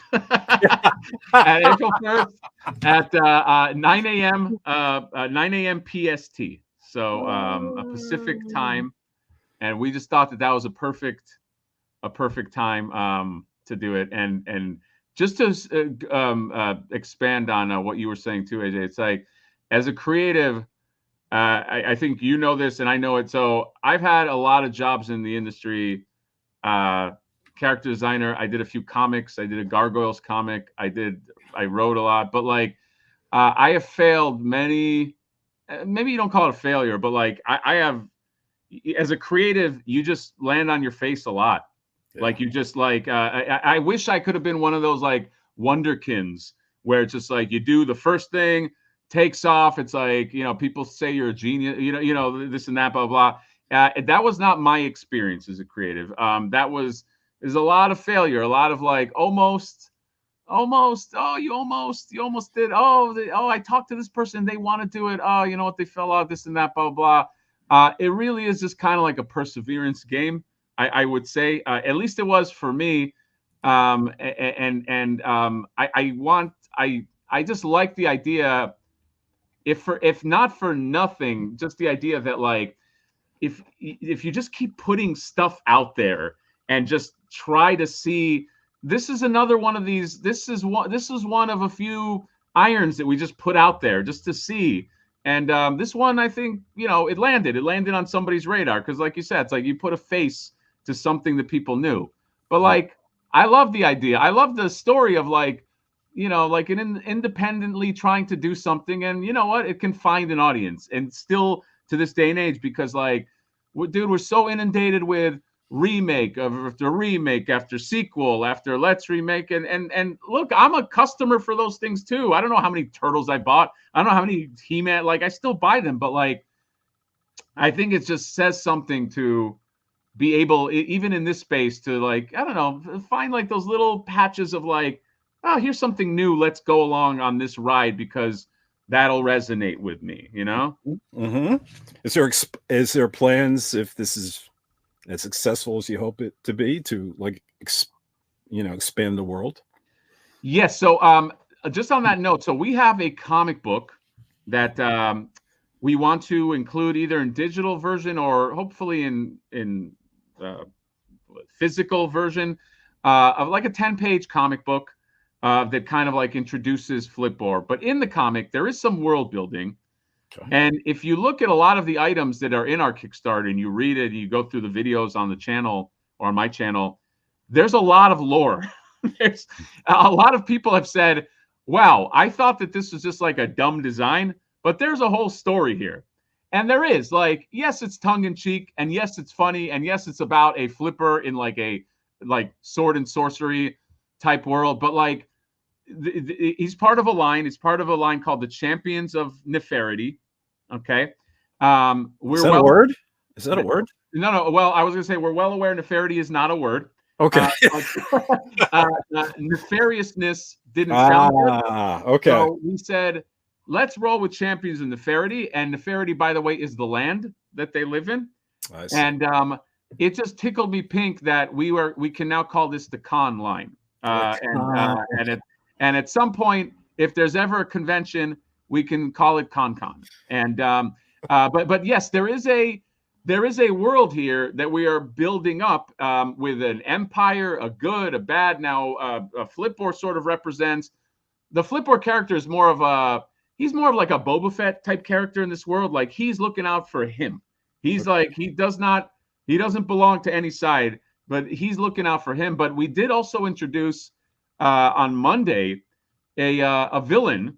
There is a villain in this mythos because and it will be, I think, the final thing that we introduce, the final purchasable thing. But I didn't want to end this campaign. I look at this campaign as like a wave one, and I did not want to end it without having at least one good guy and one bad guy. And so we have a character called Flaker that is in the mix too. Now the lore behind him is Flippor. I'll give you a quick sum up, so people, don't get, you're not going to hear Lord of the Rings here. Flippor, he has these bots that work for him, okay, that his little buddy Katja created. And because any good flipper has bots. That's how they buy all the stuff, of course. And so, but Flaker represents the first bot that Flippor ever built. But he didn't work very well. He's not programmed. Flippor is not a good engineer. He's not a good programmer, and he had problems. The bot was inherently lazy, and didn't. And he built him to go on like target runs with him to like, hey, you got to get my back. You got to help me out. And he would just slack off all the time. So he abandoned him. He abandoned him somewhere, and he's like, screw that guy. I'm going to make better bots. And a mysterious villain built him up. He gave him these enchanted brass knuckles, and he created a character called, and the reason why he's called Flaker, and I can't say it because it's, how can I say it without cursing? Flaker is an acronym, and it stands for let's see, effing lazy a-hole killer robot. Okay, so that's the best way I can say it, and that is and he's insane. And the reason why Flaker is called Flaker, other than just being a flake and not showing up, is Flaker represents those people that, let's say, AJ, you're selling like a Webster, right? Let's say you're selling a web store online and somebody hits you up. Be like, hey, how much? And you go, 130. And they go, okay, cool. Can you meet up tomorrow? And you go, sure. And then tomorrow comes and you go, hey, are you still interested in the Webster? And then nothing. And then you give him a question mark, hello, and then nothing. He flaked on you. That's what Flaker does, okay? Flaker. But because everybody thinks that Flaker is Flippor, because in this world, even though he's blue, people think he's the same guy, he basically ruins his good name. He flakes on customers, and people think it's Flippor that did it. And they're like, dude, like, why'd you flake him? It's like, no, that was Flaker. So we have a whole thing. We are trying to lampoon every level of the annoyances that you find as a collector. See, I think that's your key to success right there. It's very meta, and it's based on, again, putting faces on things that didn't have faces before, but things that we all hated. And yeah, I think if you keep building your world with these kind of, unique ways of putting faces on things that just annoy the heck out of us, it's really a brilliant way to approach it. I think that's really stands out from the crowd. And I think why, so many people have, been really excited about your project here and why it's, taken off. And I love that it's ending on April Fool's Day. I mean, you couldn't write that better. I know you said you tried to get it launched earlier, but no, it just worked out that was going to be, because let's face it, like at first we were trying to be like, well, when is when is a good time where people are not spending their money on everything else? But then we were like, dude, we're toy collectors. There's never a break. You wait till Christmas, you got Christmas. You wait till a few months before that, Eternia was selling. You wait, like there's never a Comic-Con. So we're like, we're never going to find a spot where we're going to be like free and clear. So we're just going to put this out, and either people get it and they make some room in their funds, hopefully, to get it, because like we're not going to. I will say this about the Champions in the Rarity line. It is not a line that will inundate you. We're not planning on like, okay, once this is made, every month we're coming out. Like we're going to try to get this to be successful. We want the figures to come out great. I think with Ace on board, it will. And then we have some ideas, but even the next wave is not like, we're not thinking like 30 figures. I personally, there are 3 figures I would like to really do, and a tiny vehicle, probably the size of a sky sled. And if I can like get like, if I can make that like a wave 2, and maybe there's like another, if it's a relevant Flippor variant, like a relevant one, like not one where it's just like, now he's painted green, but like something that like really makes sense lore wise, then cool. But like, I think our future with this is like a modest offering, and we want it to be funny too. Like we want it to be just as funny as this one was, with all its like, dude, he has like a staff, the scepter of FOMO. I mean, like we really are just trying to tap into like some stuff. So if we can make it as funny, and look, if that takes another year or 2 years or whatever to, we just want to make it so that everything in this line felt like that. Okay, they put some creativity in there. They really tried. They weren't just trying to like, just sell us another thing, And you guys could even expand beyond the toy community. I mean, you just talk about like ending on April 1st, and you could just be like in the geeky community. Like I'm thinking April 1st, and like, boy, do I hate how everyone on those internet creates those fake articles. Mel Gibson is returning to Mad Max, and I'm so excited, and I forget what day it is, and then it's all BS. That got me excited. You just mentioned that. I was like, wait, and so yes, I totally understand what you're saying. Yeah, so you could just expand it to like clickbaiters and just everything in the geeky community, not just toy community. And I think that world would resonate. Not just it, and it wouldn't lose its appeal to the toy collectors as well, because they understand that too. They're just not collecting toys; they're into movies, and they're into animation and stuff like that. So. I mean, you really have something here that can really blossom, even to more than, what you just began with, which is just terrific. And thank you. I appreciate that. We're hoping. Yeah, you gotta wonder though about the irony. There's going to be some real irony when with these Flippors, because some are going to buy them, fund them, and simply flip them to make a profit. My honestly, AJ, that I said this to Jay many times. I was like, my dream is, once this is done, to see Flippors on eBay for just flipping for whatever. Like that is, I will call it a day and be like, you know what? I'll put this in the W column for a win if I can just see that, especially if somebody pays for it. I'm not talking about crazy markup. If somebody paid $5 over it, I'd be like, yes. I have now it has come full circle and landed where it began. Yeah, That would be so meta. That would be meta. That would be the That's true as meta as you get. full circle. Like coming, 360 degrees. It would be absolutely insane. I think somebody's gonna do it. Yes, it's gonna be Somebody guaranteed. will do it. Yeah. And and also, what about your worst nightmare in a way? I mean, this is going to be a bad analogy, but back in the 90s, we know that gangsters loved gangster rap, right? So are you worried that Flippor can become your worst nightmare realized, where this becomes the standard, the seal, the mascot, the real hero toy of real toy flippers? Oh, you know what? It's almost like their pirate flag. Like, yes. You know what? Then it's almost like a Frankenstein monster situation where maybe the team has to team up and take them, like destroy the beast. You know what I mean? Somehow, I don't know if you can put the toothpaste back in the tube once that happens. But you're right. Maybe we will create a monster. But I guess that's what happens when you try to create. You don't know how the world takes your create. They could do anything. We can't control it. It's fun to think about, though. You could create some sort of modular kind of thing made out of flippers. Flippor, like a mech flipper that just built out of Flippors. Yeah.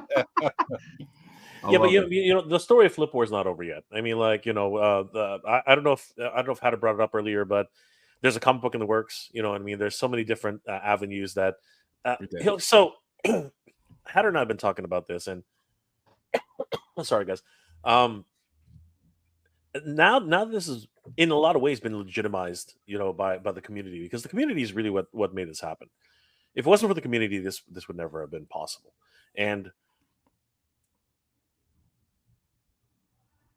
Jay's getting choked up here. I'm going to talk for you, Jay. Don't get choked up.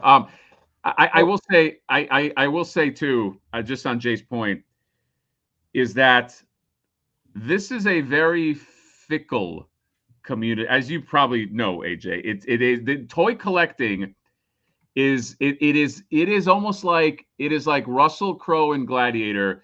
You have to win over the crowd, and if you don't, they will eat you alive. And there are people, they're not doing it because they like my smiling face. I guarantee. I think it's just one of those things that we moved forward because we were already emboldened with people that liked the idea of Flippor. We already had some people that were like, dude, this is cool. Come on, this and that. But at that time, you know how it is when you have your followers or people that follow your channel. Sometimes they say nice things. You know what I mean? But we're like, okay, it's different when we put it out there and people have to pledge money for it. And to be honest, we were at a point and we were feeling this kind of pressure where we're like, look, it's Esther, get off the pot. You know what I mean? Also, I would be lying if I said, now I'm getting choked up. I'd be lying if I said that like the 5.5 sort of barbarian style being so popular wasn't also a thing where we're like, you know what, maybe we should go now because like, I don't know, like it might not, might not take. But I'll be real honest. I was like, if we get $5,000, I'll be happy. I just like, I don't mind falling on my face. I have failed more times than I've succeeded in life, like with, and that's how you are as a creative for the most part. But like, I was ready. And dude, I still have that fear of like, hey, it's not April 1st yet. You don't know, like I'm just, sure. You can call it pessimism. I don't know what it is, but like it's very precarious out there, and I never want to count my chickens. But I don't think this was, it was never like a slam dunk. It was just something that we had enough people that kind of emboldened us. But you put your soul out there when you sell something. That's your baby. And then if nobody buys it, and that's happened to me, not with toys, but. You write a story, you write a book, you make a movie, you make a, people are like, meh, you know what I mean? But that's just, you never know, Yeah, sure. I mean, I wrote an independent comic book once. And, so Yeah, and I submitted to a bunch of people back in the day, and I submitted it to Image. And I got so excited because I got a letter and I thought it was going to be that simple, rejection letter. And it was a letter knowing that I got to the next round Oh wow. and I'm going to be in this like review board or something like that. But then ultimately, what happened that so many creators know, or wannabe creators, is I didn't make it past the second round, and Right. they didn't publish my comics. So, yeah, it's that knee-jerk reaction that so many of us have that this is not going to work. This is not going to work because it's very hard to get something to work for people to buy in, to get Yeah. money behind it, and a Kickstarter campaign. You're trying to get money behind it, and this is why it's so exciting because, and I understand your trepidation, but so far there's been such a great reaction. And I think some of that is team, when you're talking about your fellowship there, anything I've done has always been on my own, and it's very daunting. As you've, I'm sure, done lots of projects. I've only done stuff on my own before this. So I understand. And in some ways, those second round things they hurt more because they hurt, but they should also be uplifting because it's like you're good. You know what I mean? Like you're good, but like it's like that you know how it is. Any creative knows that like how it feels to be inflated and then deflated. Yeah. And it's yeah, man, that's been. But I just the idea of continuing to try to put stuff out there, I just like. I don't think anybody needs to stop that unless they want to stop on their own. Some people just, they're like, yeah, you know what, I've done it, I've had my fun, I've done, but like sometimes it hurts, it hurts too much, and after a while it does. It's you want to, and people are so, especially in our industry, people are so, because I'm that way. Like you get a figure, I'm gonna put it under a microscope, this and that. I'm gonna critique the hell out of it, and you know what? Somebody will do that to Flippor too. But that's just part of the game. Like you just we are a critical, sometimes sardonic, sometimes elitist bunch that we it's very hard to get us motivated for stuff, especially new stuff. It's like the stuff we love, Masters of the Universe. Yeah, I'm in. You know what I mean? But new stuff is hard. Sure, especially now, back in the 80s, that's all it was. It was a beautiful exactly. And I wish we could go back to it, but unfortunately it doesn't seem to be the case. But speaking of that stuff, how will you put things in a microscope, in the back of your mind, are you starting to worry about issues that plague figures, like stiff joints, or even worse, broken parts? I think, well, yeah, I mean, you're always worried about that, but I think because we from the beginning, I think we were committed to sort of the 5.5 inch scale because of the simplicity of it. You know what I mean? Dude, I have figures Mafex or Mafex, I don't know how you pronounce it, and Marvel Legends, super articulated. To me, those scare me because there's so many things that can go wrong. There's so many so the reason why I like this model, I just love. I love Origins. I love. I don't know if you got into Formo toys. Like they have Origins-esque stuff. But I also love that they're simple, and not that something can't go wrong with something simple. But these are kind of tested. They're tried. The articulation is not nuts. Yes, there's a mechanism for flipping, but it worked on Fisto 40 years ago. It's not. I think we felt safe. Especially because Ramen Toys and Ace, he has made much more complicated stuff. I mean, that Quicksilver that he made, that Monstar, the Ramen Racer that is coming out. I mean, so many parts, it just made my head spin. But to me, this was a much more simple endeavor. It was like people don't buy Origins figures. Not that this is an Origins figures. It's not. But people don't buy Origins figures because of their complicated. It's the simplicity. It's the look. They usually just have them all in a line. And I think that we were empowered by that. We were like, you know what? I think for the most part, it has to look good. And if it looks good, that's, I think, 50% of the battle. And then the other 50% is because there is some modularity. it is meant to pop off and you can take things off. It made us feel more comfortable than like a brittle. I just got this NECA figure, this Last Ronin NECA figure. Man, I love it, but it scares me. It just like I hold it and it, the paint starts to flake and I'm like, oh my God. So I think that we will not have those type of issues. I'm going to knock on wood here because we want to make sure this is the best it can be. But from the beginning, I think we all felt comfortable. And to be honest, man, we had people saying, why don't you make Flippor in the Masterverse scale? I would love that. But I want to try this first because I feel like this is even though Ace is vetted, us as a team, we want to do the best we can do. And also, I like the origin style a little bit more. So I was like, if we can do this, I would love to do a Masterverse because then you can have like fine detail. You can like go a little more crazy. So that would be awesome. But I think the long answer is I think it fits more of the satirical nature of your characters, I mean, if you want to go NECA style, I mean, that's, if you're saying I'm doing Pinhead from Hellraiser, right? You want to do NECA style with that. Right. But with these, like, this one, you can, it is almost like a cartoon character come to life in a way. Exactly. It's not meant to portray realism, right? It's supposed to portray humor and fun and good nature. It's something that we. Yeah, exactly. I mean, he has a Target-esque cloak on him, for God's sakes. Like it's not, and the bad guy has a Walmart-esque cloak on him. We know what we're doing in terms of like we know the thing we're trying to fit into.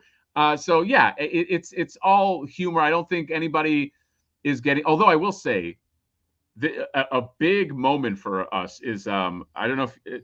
I don't know if I asked you if you're like into like the Mondo stuff. Mondo does like 1/6 scale. I just have a couple. I mean, I would love to have them all. I'm a big fan of like Batman animated series. Yes, and I love those, but I just they're beautiful. Yeah, I can't afford them, but they're very expensive, and I'm the same way where I have a few, but I can't go all in. But like one of the artists from Mondo did a rendering of Flippor. And that to me, it was so cool. That was like a fanboy moment where I was like not that they would ever do a Flippor, but like he just for fun just did one. And I was just like, that was like achievement unlocked. I just felt like that is just such a cool. And he even got like, because he used my face, he got my dumb crooked smile. He did everything right. And I was like, that's amazing. So yeah, I mean, if we could expand it into something that was relevant, that didn't feel like we were just going back to the well again and people wanted it. The good thing about being on YouTube also is like you have a direct connection to people versus like,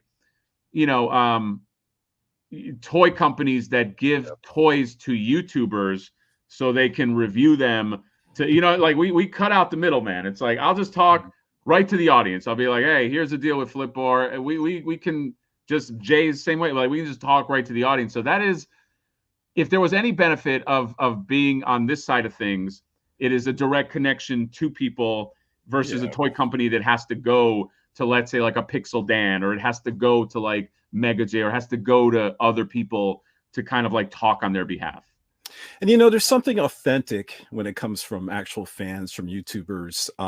We were possibly going to talk Mattel Creations Revealed tonight, but we'll probably skip it because we went into flipping and all that fun nature. But when I was watching them, I found the presentation only to be okay. And, it felt like the whole team up there was like a little timid, a little camera shy. And it felt like it needed a little more excitement or enthusiasm to me, and I thought as I'm watching this live stream, I'm like, they can use some actual fans co-hosting with these, Mattel. Dude, you are Go ahead. You are so right. Like, we've had this conversation, not you and I, but like I've had this conversation before where I was like, and look, I think like with Hasbro, I think they brought on like Dan Larson or something, and he is like a fan, you know what I mean? But like they need to go in that direction more, you know what I mean? Where it's just like don't hire like actors that are clearly they have a script and they're like, I'm so excited for, there was one guy that they brought him on, I don't want to crack on him, but he kept on calling Serpentor Serpentor. And I was like, you don't get a guy who calls him Serpentor. You know what I mean? Like you get a dude who's probably from YouTube. And again, this is not me putting my resume out there. I'm just saying you get somebody who's clearly a fan, who's like excited about everything here, and it's like he knows most of the lore or whatever, and it's like that will go a long way versus like this, like you're not. It's almost like the woman they get that sells cars in a car show, and she's like, look at the car, and she's doing that. It's like, get a geek, get a person who's geeking out about this stuff, because geeking out about stuff is infectious. When you are passionate about something, it works every time. People can feel your passion if it's genuine, if it's a genuine passion, and they go, you know what? If that person is that passionate, I could probably, put my jadedness aside and also get passionate about that and feel like a kid again. And I 100% agree. They need to just give up this idea that we need to see well-presented, whatever that means, people that are, I am a talker, I will talk about toys, and you will only play. That has to go away. I agree 100%. I do have to say though that Trisha Hirschberger, she was a good choice. If you watch her, I don't even know who that is. Who are you talking about? She was the main host. Oh, she was the main host. Yeah. By the way, I did not see. I did not see. I'm sorry. I did not see the last Mattel Creations live. I only went to get the Sy-Klone, and then I had to go to work, so I didn't see any. I didn't see any of that. So Trisha Hirschberger is actually sort of a geeky personality, right? So she did a great job with Eternia. She did a great job with Jurassic Park. The problem is when you have the problem is that you're bringing in your designers and your team, your marketing team. And yeah, people are marketers for a reason. They're great in the boardroom, but when you actually put them in front of the camera, they fall apart. It's really kind of crazy.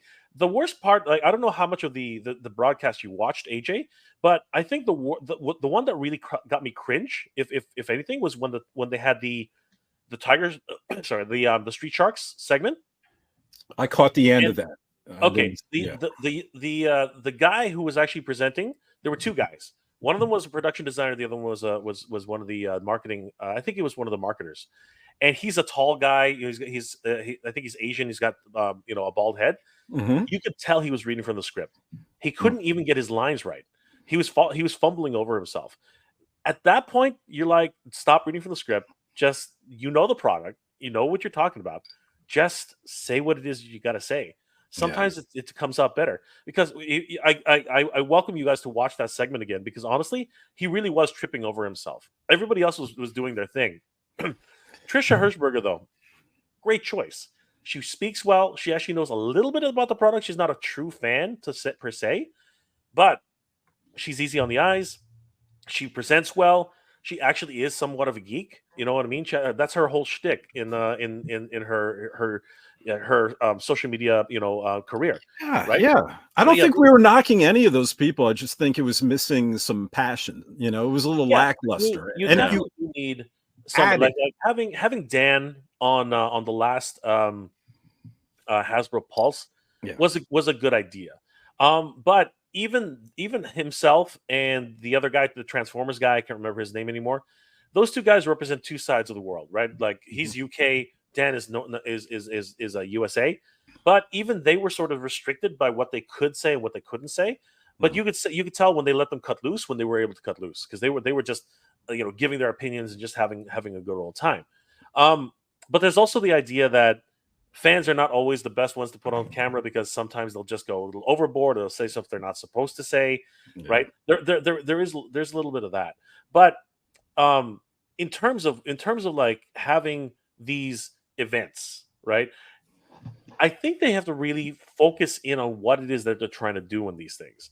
One of the biggest problems that I think came as part of this, and it sort of showed itself a lot, was anybody who got in on Sy-Klone early, they got their orders in pretty quick. Like I got mine in the first 4 minutes, right? I think Hatter, he got his in the first minute and a half.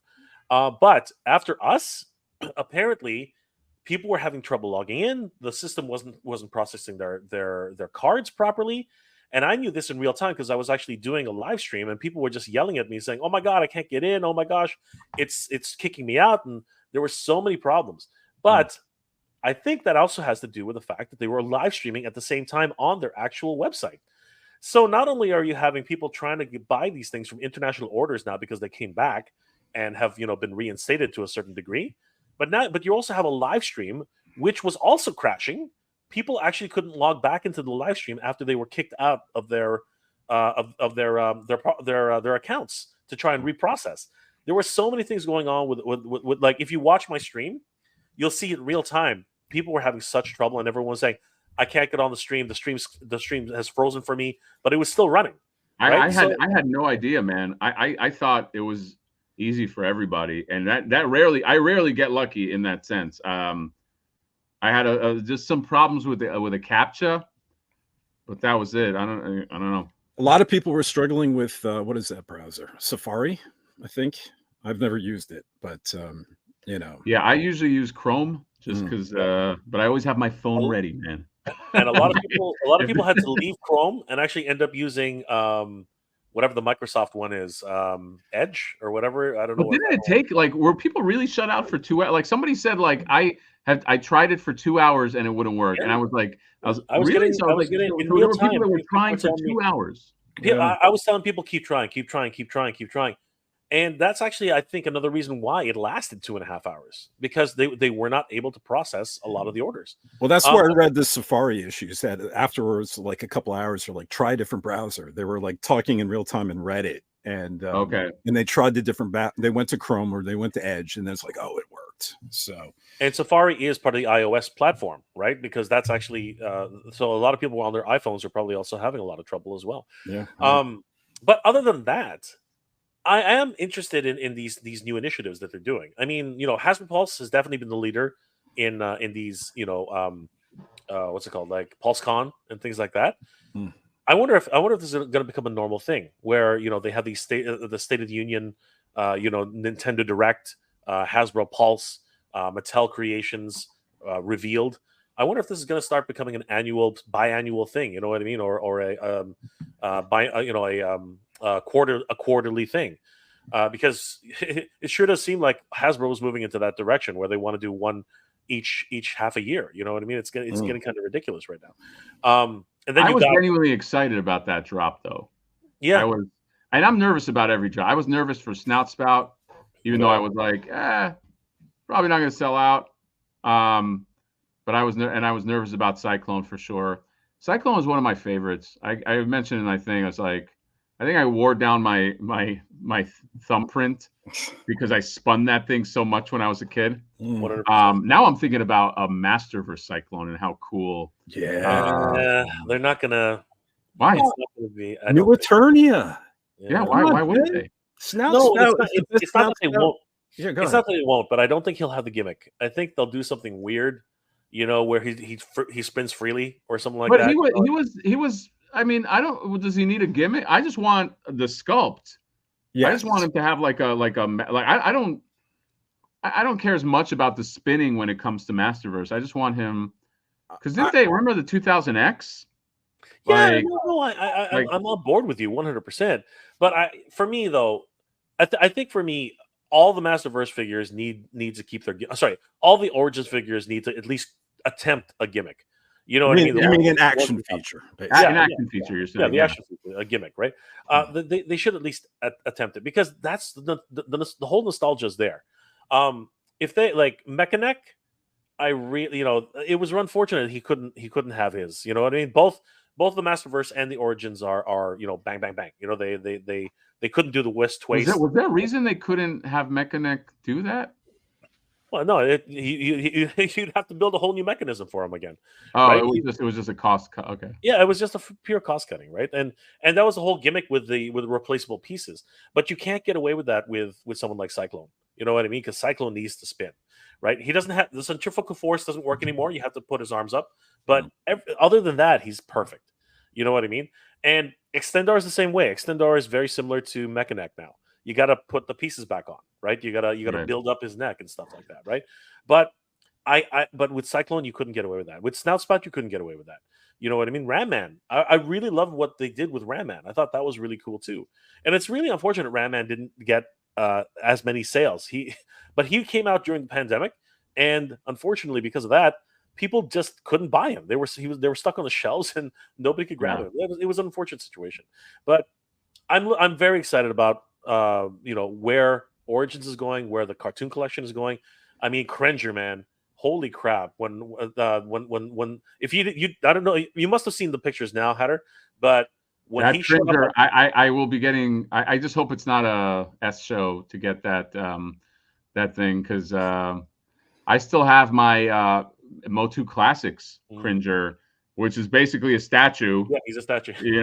So I'm looking forward to having a Filmation with a Filmation Prince Adam as well. So I'll probably double up on that. Yeah, and ironically, he's got more articulation than Battle Cat. Like that's what's really crazy about that, because Battle Cat he doesn't have ankle articulation. That's right. He's got no knee articulation.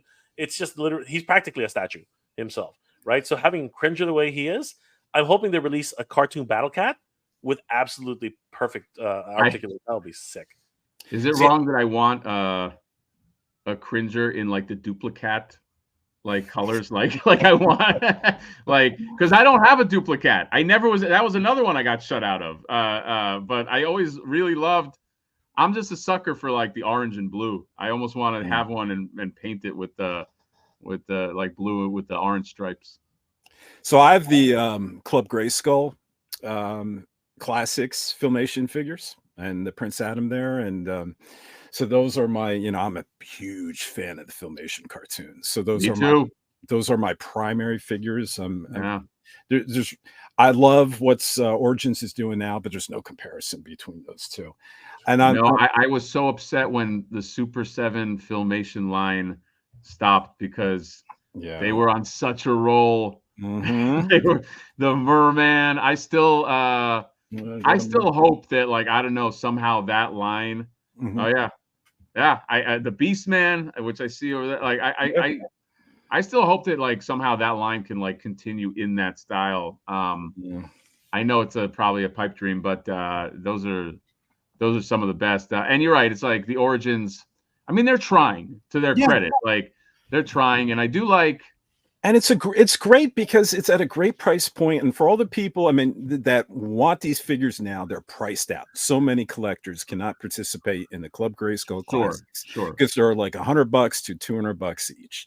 So now the Origins here is giving fans a new opportunity that have entered into the collector passion later in life, past beyond these classics figures, and so I'm excited that there's this new opportunity at a great price point, and everyone can participate, and everyone's now got Filmation on the brain, and they're checking out that old cartoon again, and me, I'll be picking and choosing, because they weren't able to finish the Club Grayskull line. So if they start going further and further in the line with characters that I don't have in the Club Grayskull version, I'm going to be like, oh, I'm going to have to pick those up. They're not going to size properly. Right. Like I always wanted a web store in the Filmation design, but that never came out in Club Grayskull. So if it comes out in the cartoon collection, I'm getting it. And that's what I'm curious about, that Cringer. Like I'm buying that Prince Adam and that Cringer.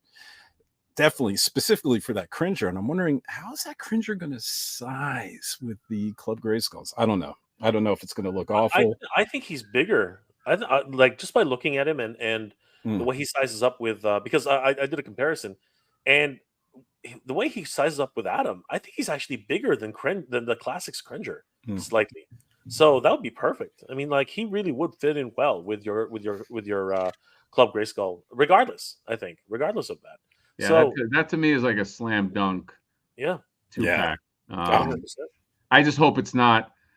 It's like, please just don't make that like a difficult thing to like just please. Can like I don't know, AJ, if you tried for the Walmart con. Everybody I know got shut out, like of the Lord Grasp and the Terror, and I wanted the Krang.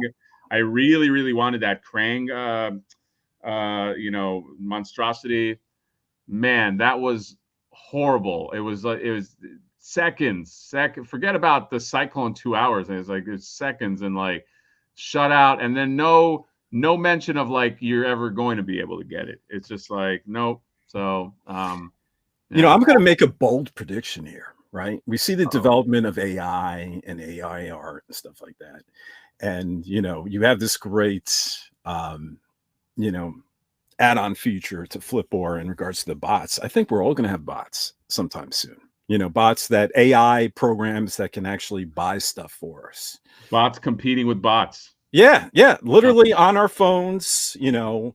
5 years from now, that can handle stuff in our calendar and go ahead and complete purchases for us. I see it coming. I don't disagree, and I feel like this is the beginning of the seeds of like Judgment Day, like Terminator 2, Judgment Day. Once those bots, you know what's going to happen? Those bots are going to get cognition and realize they could be flipping the products they get to us, and the bots will become the ultimate flippers, where only bots can get stuff, and they turn around and be like, "Hey, humans, you want Lord Grasp?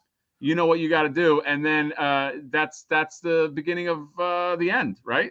Hatter, I just gave you a new comic, a new story. Yeah, you're just the love to loathe, and then the I mean, that is Flippor though. Flippor is a bot, right? He was a bot, which. Right. Yes. Not to self-plug, but well, AJ's whole storyline was his own, but like Flippor is a bot. He's an evil bot. Yeah. Yes. Yeah. And that may be our future, and then we're all Flippors at that point. Yes. We know Flippor because Flippor lives in all of us. Some people argued back to the whole Flippor thing. I know you said you guys are going to get killed in the comments. Fortunately, about 80% of the listeners come from Spotify and Apple and Amazon, and they can't comment there. So you're safe. Okay, all right. No, but you know what? We get it's part of the. It comes with the territory, so it's quite all right. We're not sensitive to it. Right. Well, it's time for me to get some heat in a couple directions. Real quick, someone defended Flippors to me. So already to start my heat, I'm a fan of the movie The Flash, and already I could see the negative comments just for that, because the newest Flash. Yeah, the newest. I liked it. Yeah, okay. I liked it. I know. A lot of people said it sucked, but I liked it, and I'm a big fan of Michael Keaton Batman, to go full circle to Batman. Yes. This nice bottle of wine. So, so I was chasing the McFarlane Batman. The Flash Batman, the Michael Keaton one, and that figure, and it was such a great figure, and I was looking for it in different stores, and I couldn't find it, over and over again. I couldn't find it, and people were just like picking that one up, and my buddy John was able to get one for me, but while I was having a conversation about it, that I was so frustrated because I was seeing them all on eBay for it was a $20 figure, and they're going $35 to $40, I think. Oof. Yeah. And but then some person started like arguing like benefits to me, and he said that there's some people, including him, that they see it as money exchanged for time, that they don't go running from store to store to store like I was. And you're actually paying this flipper that's going, instead of 20, 35, 38, you're paying a little extra for someone going to the store for you, and you're saving time, you're saving gas, and you're paying a little extra in prices. And they actually found a benefit of it. And then they told me he said, talk to international customers where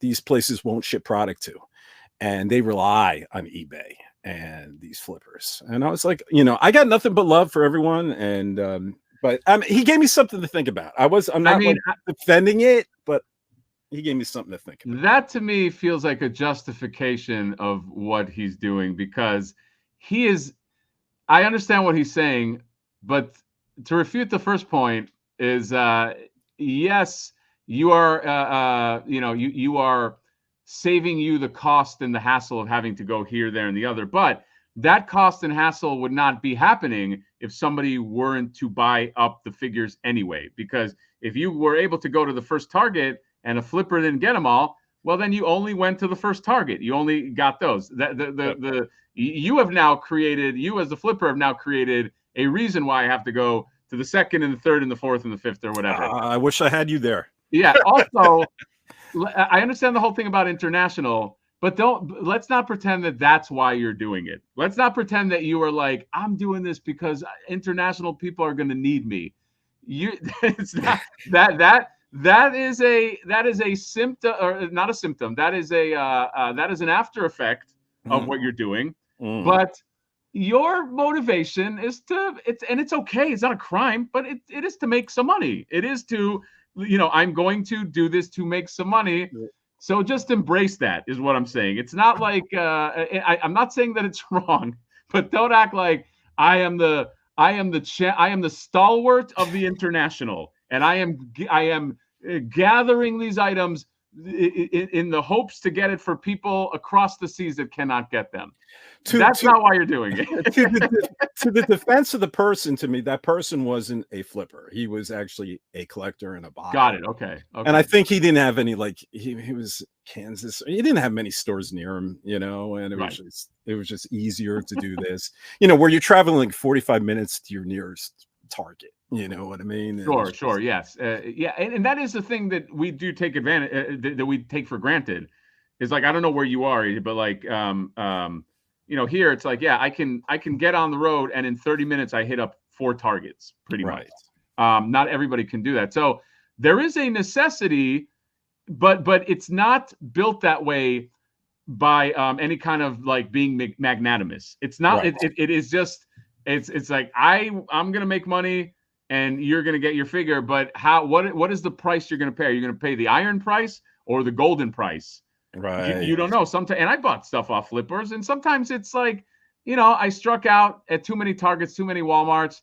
Hey, how much do you want? $20 over?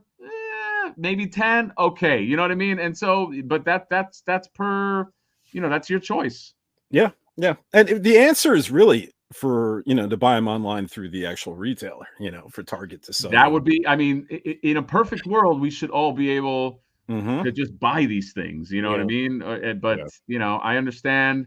Every time I say that, people will be like, Hatter, you don't understand this MOQ criteria, this and that, blah blah.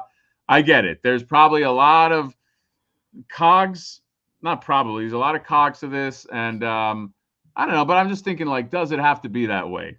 Right. Maybe. Right. You know what? At the end of the day, I think it really just comes down to the idea. If the buyer and the seller are happy, I think we can just leave it at that. Unfortunately, that's really where, it gets that gray area. You know what I mean? Because your friend is obviously okay with it. And I'm paying the extra $10 or whatever it is. And it's not like it's grandiose. Like we were just talking about somebody flipping something for like an extra $200. You know what I mean? Like that is grossly overpriced, right? And no one should do that. No one should pay for that. But I have seen it. And sometimes you will get for example, a toy reviewer who just has to have it first so that they can be the first one to review it. I mean, look at an eBay, Extendar. Look at a $199 eBay auction. Yeah, that sold. God. That's what I'm saying. For an Origins Extendar that sold a week and a half ago, and all of a sudden, there's a review on YouTube. Yeah. It's up there now. Yep. Now I'm not saying anything, but no, actually, I don't want to call him out, but he's a personal friend of mine, and if you can afford it and you can do it, and you know what, I like him too. And I don't think he did. I don't think that's what he did, but at the end of the day, he got the review out first, and again, I respect him 100%. He's a great reviewer. I love his stuff, right? But all I'm saying is that the availability is out there somewhere. He made a deal. He probably found somebody who had it. He just said, what do you want for it? And then he said, okay, I don't want that much. Like, what's your best, right? That's the negotiation process. So if the buyer and the seller are happy at the end of the day, who are we to say no? Yeah. You know what I mean? Yeah. I think that's really what it boils down to. Yeah, that's fair. Yeah. All right, I think we've gone full circle here. So, one more pitch with Flippor. Give it to us. One more. So Flippor, the very first, maybe only action figure of a toy flipper. Okay, we've been talking about flippers, and I think whether you are a flipper or you have been burned by flippers, I think this is a fun figure that. And I will say this too, and I feel like I'm proud of this. For being what we would call a boutique figure, and when I say boutique figure, I mean not a figure released by Hasbro or Mattel where it's got MOQ of tens of thousands, a small run figure. We are priced right, and we come with a lot. For $49, if you look up the Kickstarter and you look up what Flippor comes with, any variant of him or Flaker, they come with a lot of stuff, including everyone comes with it's called a Catch-A-Bot, which is basically half the size. It's like an Orco size little bot friend that comes with Flippor. And I have been a toy collector a long time. And if Mattel or Hasbro or somebody like that put out this figure, it probably wouldn't be priced that much differently than what we have. And we're a small operation, and we are doing that because we want to move this and we want to get it to people. The goal of this was not like, we're going to become millionaires. We really just want to get this out and get this to people. And this is like a fantasy figure that comes with all the stuff we wanted. And I have to say this too. We have a stretch goal for 200. If we hit 200, then you're really getting a deal, because there is an accessory pack that we'll give with every purchase of Flippor will come with an additional accessory pack. I'm going to rattle off just the things it comes with. It comes with a bunch of like really cool art boxes of toys that you can put into Flippor's backpack. And they are parody toys, like the piss tank is one of them. There is a turtle shoebox that is supposed to be a wink at another company that does turtles, stuff like that. There is two palm hands that it'll come with, and we also call it talk to the hands. And you're going to need that because it also comes with the cube of NFT. That is an accessory. The cube of NFT, it is a clear cube that seemingly has nothing inside it, but experts might argue that it's full of treasures. We don't know. Just like NFTs, we have no idea what's in the cube. He comes with that as well. He also will come with this accessory pack has two grabby hands, and you're going to need the grabby hands because the figure itself comes with 4 on-card action figures of Flippor. So you can have, talk about meta, Inception, dream within a dream. You can have Flippor flipping 4 action figures on card of his own toy. And when I say toy, I don't mean a cardboard thing. I mean, there's a little plastic, tiny version of Flippor in a little card version. If you guys know the Sergeant Slaughter, I don't know if you have it on Anya J, but like he comes with a little on card. Jay you can do a visual. So basically one of these, but he'll have 4 of these, and he'll have them in every color: glow in the dark, stealth Flippor, gold Flippor, and the normal Flippor. So you can pose him like that, holding him up with his smile, like, hey, I got your stuff. And then finally, the last thing comes with is a beat up head, because if you're a flipper, you're always, hey, it's a dangerous world out there. You know what I mean? If you get a bunch of collectors that are trying to get, the Kratos, the Kronos Keldor 2-pack, and you run across them, and they might beat you up. So and you might want to display him with a beat up head with the tooth missing and this and that, because that might make you happy. Like, I got him.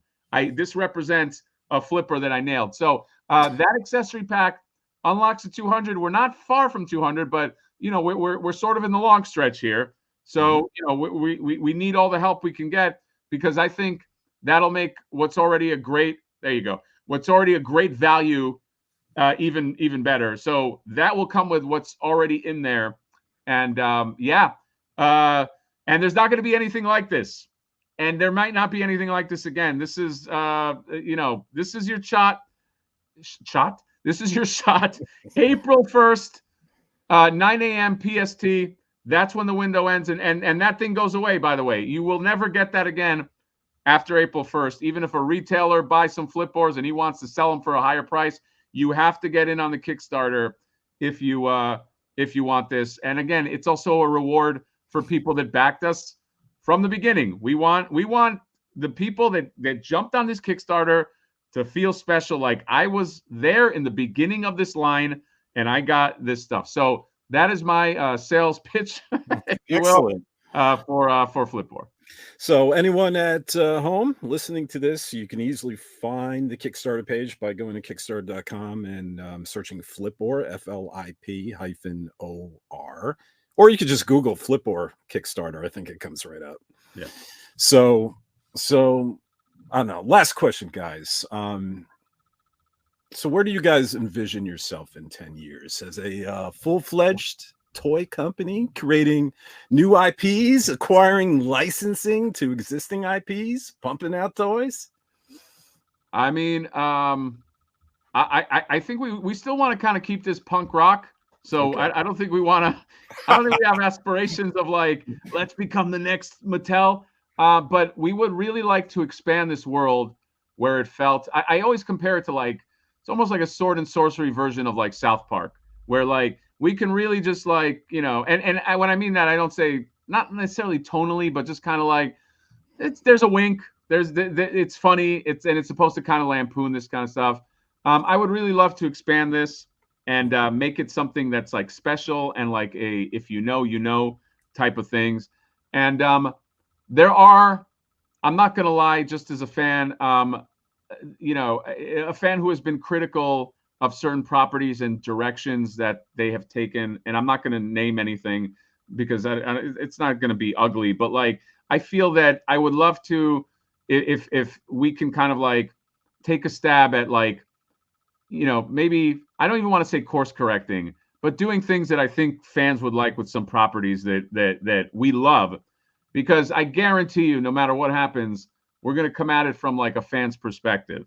We're going to come at it from a perspective of like, here's something we want to see. And we've been doing this our whole lives. We've been in this game our whole life. So if we want to see it, yeah, there are logistics in the way, but that's a good place to start, is fans that are doing things that are, what a concept. Fans that are in, at least halfway in charge of fandom. You know what I mean? So yeah, that's my answer at least. Yeah, I'd like to buy Hasbro in 3 years. I mean, like, that's a pretty decent goal. I think so. Well, I mean, the way it's going, you might be able to. I don't know. Oh, I feel so bad for all those layoffs, all those people. I know. And by the way, that was not a joke about layoffs. I know. That is tragic. But yeah, it's you know what? My opinion, just a quick opinion. Yeah, I just think that maybe we're at an age where companies should not be that big, like toy companies, like should not be like that level of conglomerate size. And I don't know, maybe the world is telling the Hasbros and Mattels that it's just like, maybe there needs to be a concerted effort to still produce product, but maybe it's a gigantic overhead and it's a gigantic machine. And at the end of the day, can toys sustain those machines? I don't know. You know, I don't know. We'll have to see in 10 years. We'll see if they're all going to be those like NFT toys. Oh my God. NFT toys. That's what's coming up. Yeah. Well, I mean, we have an NFT ready for you. We do. We hit 200K, you can have an NFT. It's built into the project. Let's make it happen. And an NFT can only go up. So guaranteed money. Not a guarantee. All right, gentlemen. I want to congratulate you both. I already congratulated Hatter when you were stepped away, Jay. It's really awesome that you created something new here. And as I was mentioning the Hatter, the stuff is usually more likely to fail than succeed. But you know, you guys did it. You know, and you produced something that is very cool and something you should all be very, very proud of. Thank you, man. So congratulations to both of you. Yeah, thank you, AJ. But you know what? At the end of the day, really, it's because of the community. The community is the real one who rallied around this, and the Hatterites out there who really got it. You know, everybody who gets the idea and who's been burned. At the end of the day, again, this is the the image of our pain, right? So that's people get it, you know, and everything. When you look at all the items that, then you know, we've gone through this already, but when you look at every single item that Flippor has, or even Flippor, they all tie in to our individual you know, experiences. Whether it's a catcha that you have to get past, whether it's the fear of missing out, you know, which is represented by a wand, whether it's the cloak of Tarjay for people who work at certain places, you know, it could be any of these representations, but it's just these fun things that you experience every single day, and that you sort of kind of are sick and tired of. But at the same time, you need to do them. You need to get those. You need to get past these fears in order to get what you want, and that's exactly what the whole idea behind this is. It's a fun, really fun idea, a satirical look at ourselves, and just the fact that we can laugh at ourselves. And that's actually, I think, why people are really you know, on board with this, because they get it, they love it. I was saying before, you weren't there, but you tapped into this cultural abstract character, and you put a face on it that never had a face before, Right. And I think it's really connected with people, you know. And if you made a clickbaiter character, I think people would love that too.